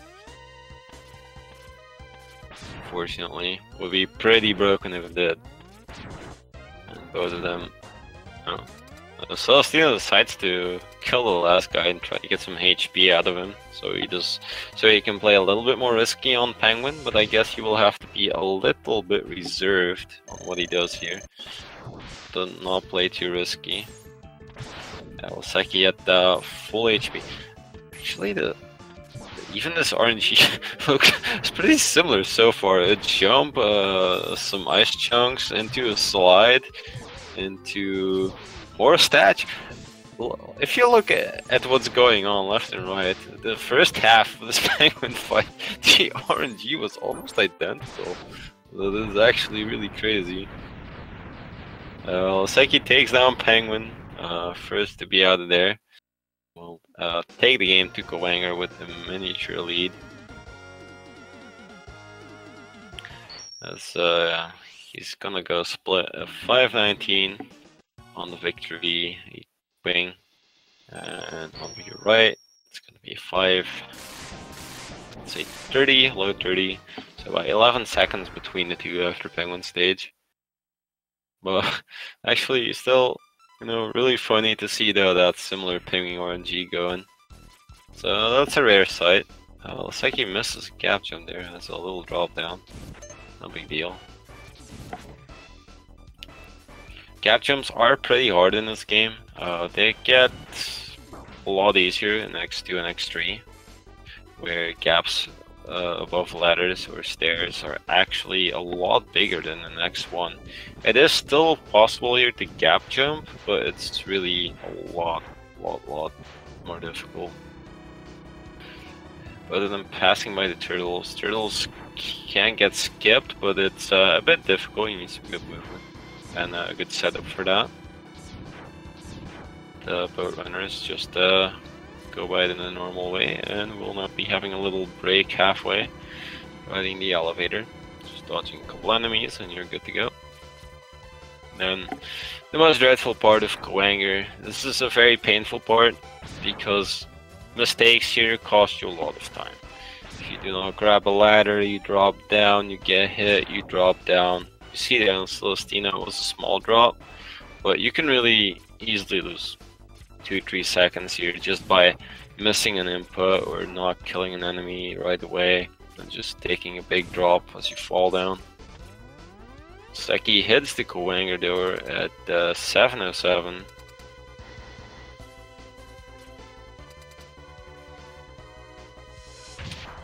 Celestinno right behind him, hitting the Kowanger door at 7:22, about 15 seconds between two of these runners. And Laseki is apparently a bit of a person with two left feet. He never even invites Kowanger to dance with him, as we do see Celestinno do. There we go. Celestinno initiates the Kowanger dance, where Kowanger gets in some sort of a loop where he tries to grab you and throw you into the ceiling. Because he's like, look, I have a nice room, I want you to take a nice look at it. I designed it myself. He's pretty proud of that. But you know, most of us speed gamers are jerks. We don't have time to look at your room. We have a job to do here, and this job is win the race. With that, we do see that both of them make nice work of Kowanger, get through there nice and clean, and we will be moving on to Chameleon stage. I'm a bit curious to see if Celestinno will stick to his strats, as well as Laseki. If they will both keep going with the same strats, which is no armor for Laseki and the armor for Celestinno. Laseki stays without the armor. I expected that. I am more inclined to believe that Laseki was 99% out of the window into the pit and used his last frame to kick back out of that pit. Wow. Okay, I thought it was a goner for sure. Sometimes those rocks can drop at very unfortunate times and put you nearly into one of those spits. Oh my, Jesus. Whew. Celestinno, meanwhile, also stuck to his roots with the body armor. Oh, I hope someone clipped that, because I don't think I could still see Mega Man on Laseki's side. That was so close. Jeez. that would have been quite unique. That you very extremely rarely see anyone die in those pits, but it's definitely not impossible. I mean, it's all RNG, and if one of those rocks drops onto you near one of those pits and you bonk the wrong way and you only recover, you lose control of X for a moment as you get hit. So chances are that you get bonked in a really poor spot and then just fall into that pit and you're like, no, let me do something, but you lose that control and yeah, it can't really spin out. But yeah. Even Laseki pointing out in the chat there that he got quite a scare out of that one, and I think he was not alone. Pretty sure everyone had a bit of a scare on that one. And he will now be climbing up the Eagle stage. So Celestinno takes on Chameleon with the stun lock, and Laseki will take a sub tank for the road. Everyone likes a good old sub tank to have some safety. And also put their platforms in place for this section. Nice and easy setup here. There we go.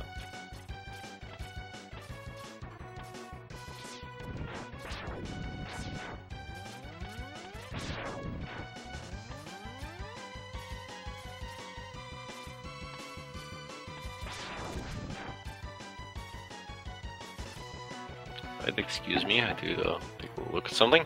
So Laseki has gotten to Eagle. Meanwhile, Celestinno is entering the stage. So both runners are kind of in the vicinity of each other, but quite a ways apart. As we've already pointed out in the previous races, that's simply what the body armor does. It puts racers apart in the early stages of the game, but it provides all the safety in the late game and provides a little bit more certainty for Celestinno that he will get through the late game unscathed. And if you do not know the exact effects of this body armor, it is in fact the whole 50% damage reduction. And I don't need to explain to you that 50% is a lot of damage reduction. You might think, how much does this armor even do? But if you really see the difference on two sides when people are racing, then you're like, gosh dang, that's really a lot. Meanwhile, Laseki going to the factory on his way to Mammoth. They will still stick to their own routes. Laseki does Mammoth 5th, Celestinno does Mammoth 8th. Celestinno gets a little bit of a hover out of Eagle, which is not really a big deal. A hover is actually when Eagle hovers to throw an egg at you. It's quite annoying when you play 100% and you have only the Buster to deal with this guy. Unless you play at an extremely high level where you do Chameleon Turd. It's kind of painful. You have to do a full jump and release a blue shot if you want to hit Eagle. However, in any percent, if it does a hover, it barely bothers you. The C-Stings does split 3 ways and you can still hit them up there. Only dives become really trivial, because those will always be a time loss no matter which category you play, C-Sting or not. And with that, Mammoth is getting taken out on Laseki's screen. This is sixth Maverick going down. And on your right, you see Celestinno in the dark, moving through a manual stage. I did hear yesterday from someone that they thought runners memorized this entire stage as they run this game. But it's really worth pointing out, runners can actually still see the manual stage while it's dark. Sure, it's dark and maybe it's not very clear depending on your screen settings, but you can still see the stage. Don't worry about that. Runners will always have a bit of a view. For us it's really dark, but for them they will probably put their settings so they can still see where they're going. They will still have pretty much everything in the game memorized, close to everything in the game memorized, but you know, a bit of visuals is always nice to have, and you can actually force yourself to have the patience. So. And Laseki does something I also do. I kind of call it the lazy man standard slimer, where you just stand on the bottom and then just do kind of slow boomerang spam instead of bothering a lot with jumping around and optimizing. But you know, it works just fine, so why not? I hope he does not take offense since I do the exact same strat. Celestinno now onto the mineral fight. Has to be a little bit careful. We do know that Manuel can have a bit of a dangerous pattern going if he does the punching attack. I was a little bit scared as I saw him move there. But Celestinno appears to have the situation under control and has Manuel going down. As Laseki comes into that exact fight. For people who have just arrived here, you do see them both on the Manuel arena here. However, Laseki has done Mammoth already, so he is one entire Maverick ahead. You see on the right, Mammoth was still lit up for Celestinno, so fact ahead right now is because Celestinno opted into the body armor for some insurance in the late game, and Laseki goes in dry with only the dash boots. Celestinno a little bit delayed on this movement there. It's a bit of an annoying thing to miss. If you miss your jump off of that cart, you make a really nice jump forward, you can get it right, but if you jump a little bit too late, then you take a bit of a bonk, and yeah, you get thrown backwards a little bit, because the physics of the cart are like, yeah, you're gonna get thrown into the way that you're riding me, so if the cart bounces around and bounces back, then yeah, you're gonna get thrown backwards too, no matter what you do. And Celestinno had a bit of issues with a couple of bats there. We did not really feel like letting him pass, but I was like, come on, let me go, I gotta do this race, you guys, so I'll come back to play with you later. And safety hearts being grabbed again in the stage. I'm pretty sure I skipped some attention again because I did not see them grab the hearts in the manual stage, but I do know that both of them go for that. It's one of the safety hearts they take. It's also very nearby on the route that you're passing anyway. And Laseki also with the safety heart here. Both players actually opt for the same safety hearts, which are the ones in Mandrill and Dillo. And they also take the sub-tanks on Eagle stage.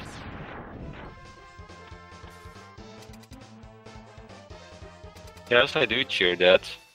I was really happy last race Laseki softlocked on Sigma 1. I mean, just like that. So anyway, Dillo here, looking for good RNG. Laseki gets good RNG. Better give that Dillo a cookie after this fight. Never mind, Dillo decides to do some late rolls, but at least in these rolls, when he's already lost his armor, you can still hit him. Otherwise, it's kind of a pain.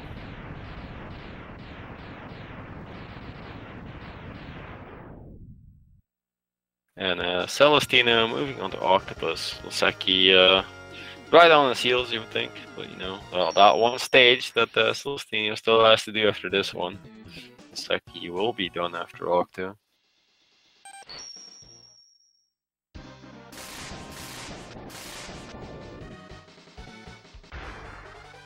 Also, you know, it's a pretty silly question. I am someone that really likes to see people die in these races because I know this is always something that really breaks the race open. And in any percent, it's you know, it's a dangerous category. Anything can happen here. And most people move through a lot of things fairly safely. So all of those dangerous 8-map fights and little spike pits where people can land. It's pretty exciting to see. Speaking of spike pits, let's see. Laseki actually does not get the chance to go even near those. And he opts to go full HP onto the Octopus fight. He won't be losing much more HP from here on out. The missiles here, but that's about it. And Octopus now popping onto your screen on the right. Celestinno picking up this fight. Octopus so annoying. You can block all of your shots with those missiles. Ugh. And then also swirlies where he is invulnerable, so you just have to sit there and wait. Actually, a really kind pattern is you just sat there spamming missiles. Celestinno is just bonking through all the missiles because he took the body armor anyway. So yeah. Laseki also takes a couple hits. And actually a very kind Octo for both of them. One swirly for Celestinno. Oh, and a second one for Laseki. Well, it's still not too bad. And with that, Laseki puts down a time of 2014 for the 8 maps. And Celestinno will be going to his final 8 map. So we have about a stage difference between the two of them. Laseki with a fairly nice lead for now.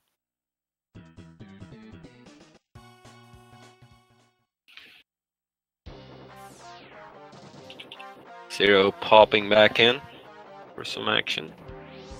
Not much of it, unfortunately. If you do enjoy his theme song, I suggest you try YouTube. He tends to stay on there longer than in this game. No matter which part you get to see him at.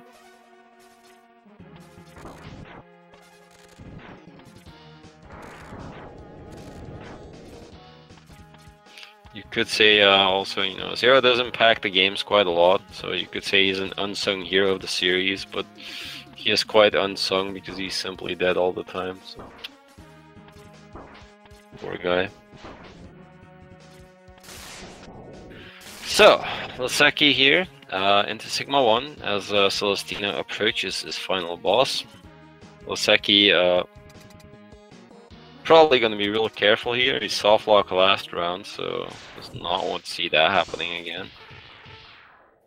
And we see a 21:41 8-map time for Celestinno. meaning that we have a minute and a half between the two of these players. And what does it look like? It's a skip for Laseki. Hey, give this man a cake because he really wanted to have that. He did not want to soft lock again. That's a really good thing for him. He can now safely move through the rest of the stage after he deals with Vile. There should be no more soft locks after this point, unless he decides to be really crazy and try to Kuwanger skip in his third race. But I doubt we will see that happen because, I mean, he didn't try that in the first two races either. And yeah, you know, Celestinno definitely is kind of looking for Laseki to make a mistake, but depending on the mistake, he's gonna have to need more than one. And you know, we're always kind of banking in any percent on the fact that especially the final boss, Final Sigma, is extremely powerful. So the RNG there with the claws and the lightnings doing a ton of damage. We've actually seen even Celestinno with his body armor and his sub tank has sustained tons of damage on his face in that fight. So Celestinno on your right, looking to file skip. Do we get a file skip? Vile with an identity crisis, thinks he's Mario. Okay, locks up Celestinno, and what do we get? It is 0 death, meaning that we have a nice and clean file skip. No soft locks today.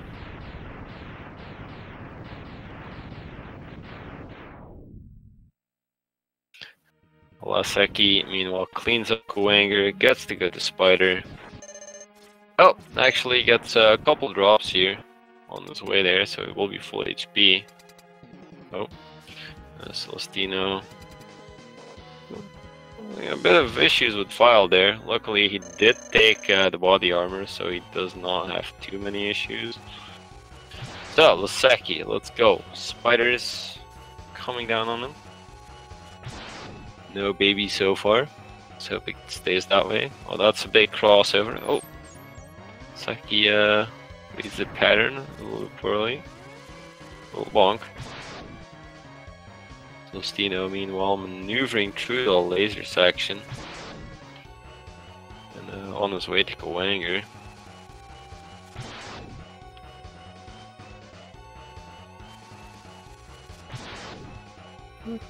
Celestinno trying to farm on his way to Kuwanger. I wonder if he is uncomfortable about fighting that one. Ah, Laseki just too late on that final hit. But actually gets a nice finish right here. So now gets to go to Sigma 2. Meanwhile, Celestinno still needs to finish Kuwanger and then Bow Spider.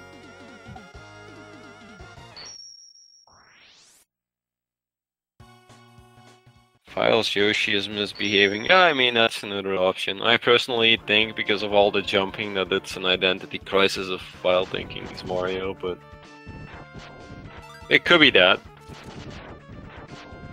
I don't know. Have it be whatever your imagination would like it to be, and that will make us both happy. There we go. Laseki onto this little penguin here. Oh, penguin bonking the wrong way, of course, because he completely denies any law of physics that there is. You shoot him from one side and he bonks to the side where you fire him from. Meanwhile, Celestinno doing a pretty nice job on Spider.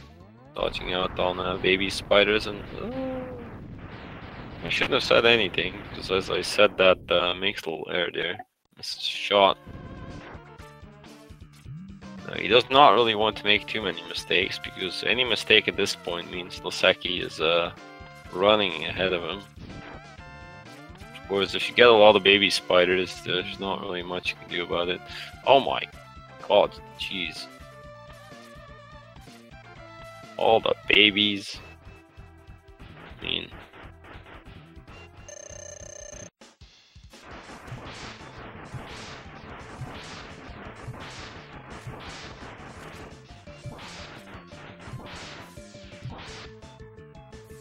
And meanwhile, on your left, we see Laseki dealing with Eagle. Gets a couple dives. Not too bad, but every dive you take is still about a second going out of your time. Then Celestinno drops in the pit. That is not good. He does not want that happening. Pits are a pretty bad place to be, especially when you're already behind. And he actually took a really risky movement there as he went in again without ceasing, and that one bat almost pushed him back to the pit a second time. And I also need to think now. I don't think we've seen any more deaths here, so that's actually okay. Oh, Laseki really low. Pops his health tank just to be fine, just to be safe. It's not really the place where you want to use it, but you know, it's better safe than sorry. If you die on rank, that's also not good. You have no C-Sting left, and yeah. And in the worst case, you can always farm up at the start of Signal 4. So Celestinno now past Penguin. Moving his way to Eagle, gets a nice gap jump here. Tries for another gap jump, does not make the last one. Let's see Laseki, does he get the low skip? Laseki gets the low skip, that's nice. He gets what? Oh, triggers Dillo, but probably just messing around. I do believe that Laseki is watching the stream because I know he reacted to something I said earlier. So perhaps he's like, yeah, I know I'm a bit ahead, I got the stream open, I'm gonna mess around, pop Dillo out. Bit of disrespect to Celestinno. Let's see if that BM comes back to bite him in the butt, or if we have to say, you could afford it, huh? But you never know. Suppose something happens, Celestinno catches up on Laseki, gets beaten by 5 seconds, or something silly like that, then we can't actually blame him for that. Saying, oh, you drew it right there.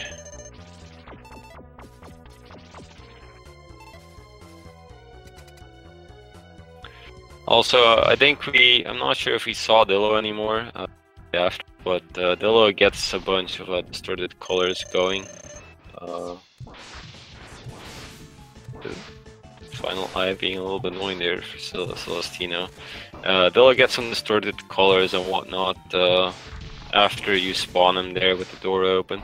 He can roll outside of the room, and he can turn the miners blue under certain circumstances, but I forgot the exact one.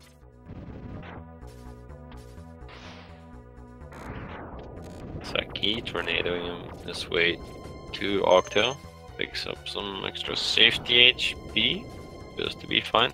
Celestinno, as usual, with this damage boosting strat for the Dillo skip, nice and easy. He does not have the time to pop Dillo and passes on. Octopus giving some RNG to Laseki here, costing him a bit of time. We've not really seen any extremely poor octopi, I believe, is one of the correct terms. One of 3. So far, all of the runs have had pretty decent octopi. And yes, Dillo gets to live really now. Too bad he is still confined within this fortress, and those hallways are kind of small. Fortunately, he cannot bust out of them. So, Mammoth and Mandrill on your screen. Laseki 2 refights ahead. Mandrill is exploding. Mammoth is exploding. Or was exploding, and now Mandrill is exploding. Gosh. Quality commentating right here today. Really not on my A game. Not compared to these two runners, especially. Who have both giving the best of themselves. And so far for race number 3, we're looking at Laseki for. Okay, T-Rex for a moment decided to turn on the turbo boost button and picked up some speed, but Laseki dealt with this appropriately and finished them off cleanly.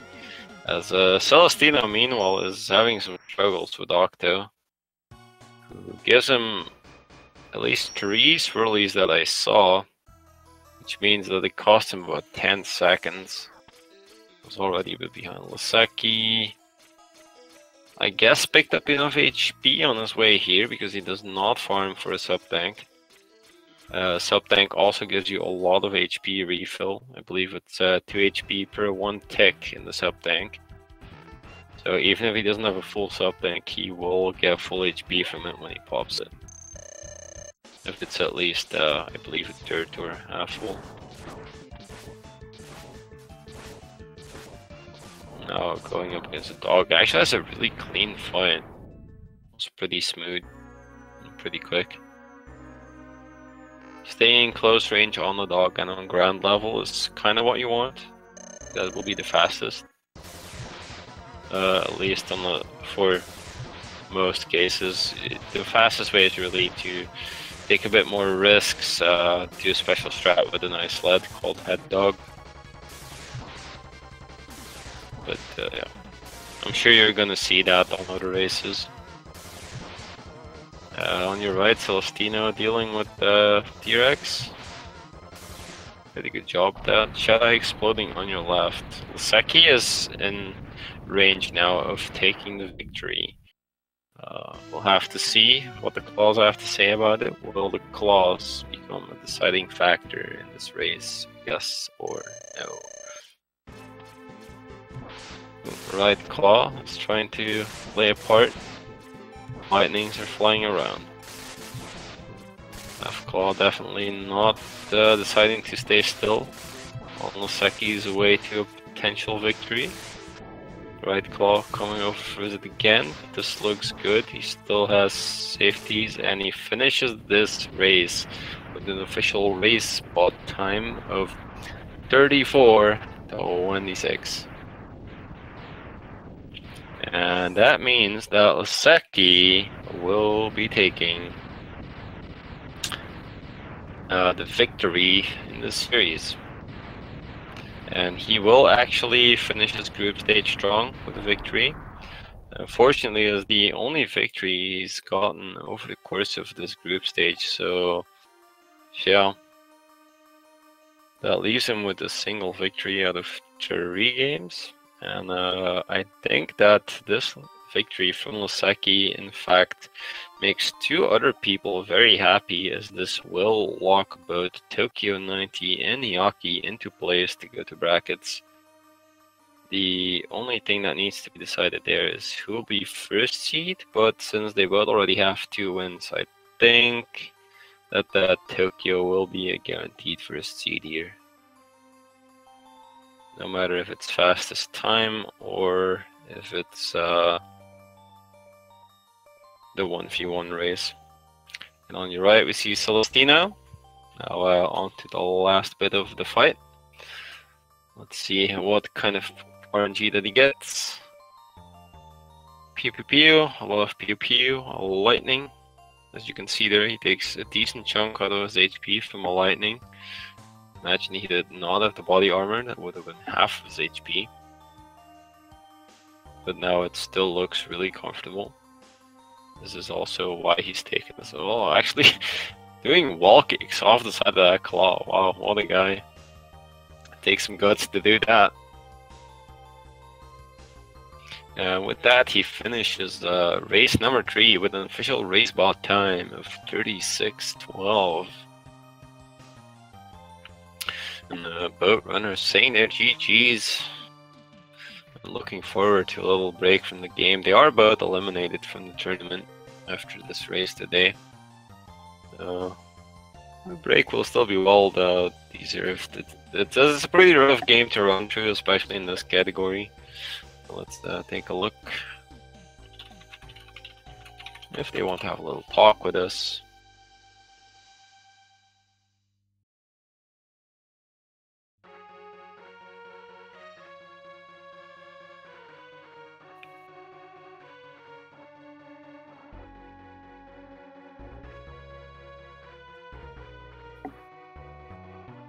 I'm a little bit confused about about our wins on the bottom. Apparently, we have denied the reality in which Celestinno has taken a victory in this best of 3, as it was never outdated. But we did give Laseki a second win.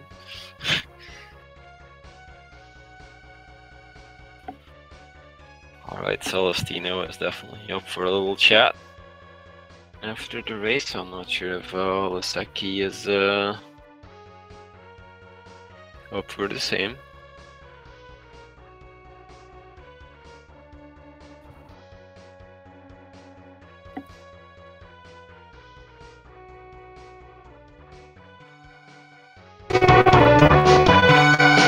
Hello, Laseki. Would you mind turning down the game volume? Because I hear your game right now. Okay, I hear nothing. Hello, Celestinno. Hello, everybody. Anyone? Hello. Hello. Laseki. Excuse me, guys. Hello.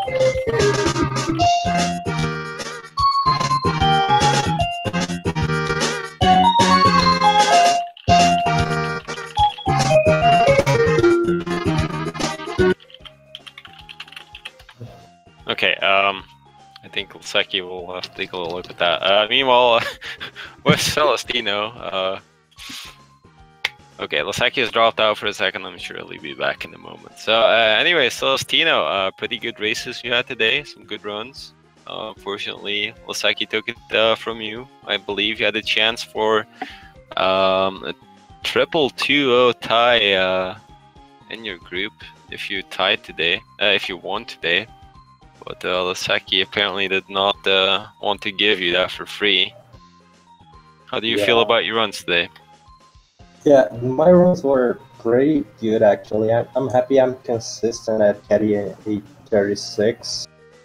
Because like my 3 runs were 35 something, a 36 and a 36.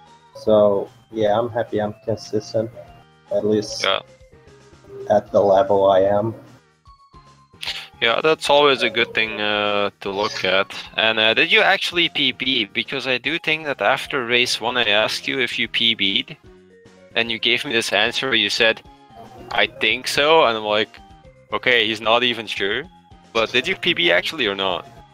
Yeah, I PB'd by like 20 okay, seconds great. or something. Okay, so a PB today, so congratulations on that. That's definitely that's a victory on itself, right? Getting a PB, even if you didn't win the set today. Yeah, it's always good to get a PB. Yeah. How did you feel about race 2? Because you won race 2, but yeah, Laseki had a lot of issues. He had the soft log, I had the spider. I also saw you say in the chat, like, oh, I feel kind of sorry because I feel like I went through the soft lock. But at the same time, you also still need to perform for yourself, so... Yeah, like, I feel like saying that I win just because of that would be kind of disrespectful, but I feel bad for him because I don't want that to happen to me in a race. Yeah. Well, I mean, I didn't want to say that you only won that, but I saw you say something like, oh, the soft lock, and what do we do now? I even saw you asking in the chat, like, do we have to restart or anything? I don't know. It was a little bit of an awkward question. Sorry, an awkward thing, because, you know, runners can restart a console and it's not really an issue. It's just a setback, a pretty big one. Yeah, I'm not really familiar with soft locks on races, so that's why I asked. Like, I never had a race that happened, especially in a tournament, so that's why I asked. if like we had to restart the haze or he was gonna just reset the console or something. Because Yeah, like I run on emulator, so I don't know how console works. yeah. Well, it's pretty much the same. An emulator also has an option to reset the emulator as you would reset the console, and then you will get a password linking you right back to Sigma 1. Yeah. So there's always that. Yeah. That skip is scary because like sometimes it's soft lock and you don't even know why. Like it just happens. Yeah, I'm not sure of the background specific, but I know it usually has to do with some start button shenanigans. Little question for you maybe is that I did see that in all of your races you went for the safety armor. Do you feel comfortable running without it, or is this like I really need to have it? For a race, I don't like not having it because like when I do attempts and I get to 90% of my attempts die on Wolf Sigma because he gives me a bad pattern or I just don't notice the lightning or I'm a pixel off and the lightning gets me. So like it's not something I would want to do in a race, not grab the armor. Yeah, that is actually really acceptable because I mean Wolf Sigma is extremely dangerous, and yeah, even with the armor it can be a pain of a fight. But I did think about it if you would perhaps change your strategy as you know you go to game 3 and then it's 1-1. Would I maybe save myself this 1 minute to see if I can win with that? Yeah, I thought about it, but like previous to that, my run wasn't really going great, so I didn't trust. If it was on race 2, maybe, because in race 2 I was doing better at the start of the race, so I could think like, oh, maybe I could grab the armor or something, but not grab the armor, I mean, but no, I don't trust. Yeah, well, I understand that. Did you actually watch the race on the side while you were playing it? Yeah, I was watching it to see Uh, how it was going and Yeah, all. I don't know if you maybe picked it up, but I really wanted to point Laseki to it. But since he apparently has a bit of Discord issues, I don't know if you saw what happened to him in the chameleon stage inside the cave. No, I didn't see. I think I missed. Yeah, there was actually one occasion where he got smashed by one of the rocks falling down, and the sprite of Mega Man actually disappeared for about 98% in a pit, and on the very last moment he managed to jump back out of it, but Mega Man was almost completely off screen. Have you ever Jeez. had anything happen like that? Because that is really scary. Actually, I had something like that happen in a run one time, like in Sigma 2, those platforms at the start. Like I jumped too early, and I did that dash kick off the pixel at the bottom of the platform that you continue going forward, but you Yeah. maintain dash speed. And like I grabbed the very bottom of the wall, and I was like, how am I not dead? Because when that happens, you're 99% dead, but I wasn't. Yeah, there is a small chance to get back up. And speaking of Sigma 2, you had a death there at the start of Sigma 2, I believe, on this final run. Yeah, And I actually was a little bit surprised. You took a bit of a risk right after, as you jumped back onto the platforms, and you had a bit of a late release on the C sting and barely missed out on a bat again on the third platform. It looked really risky. Did your heart skip a beat there, or? yeah, I was nervous because like I was behind, so I thought I need to go fast. So I went too early, and then I died, and then I was like, okay, now I'm way behind than I was before. So I tried to go even more fast, and then I missed again, and I was like, wait, I'm gonna try something here because I'm not waiting on this. Yeah, that's understandable.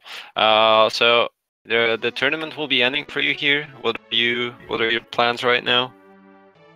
Well, I still need to race Tokyo just for the lose, I guess, because I'm not gonna win. Not in a million Oh years. yeah, you But still have a race up. Excuse me, I got you mixed up there with Laseki.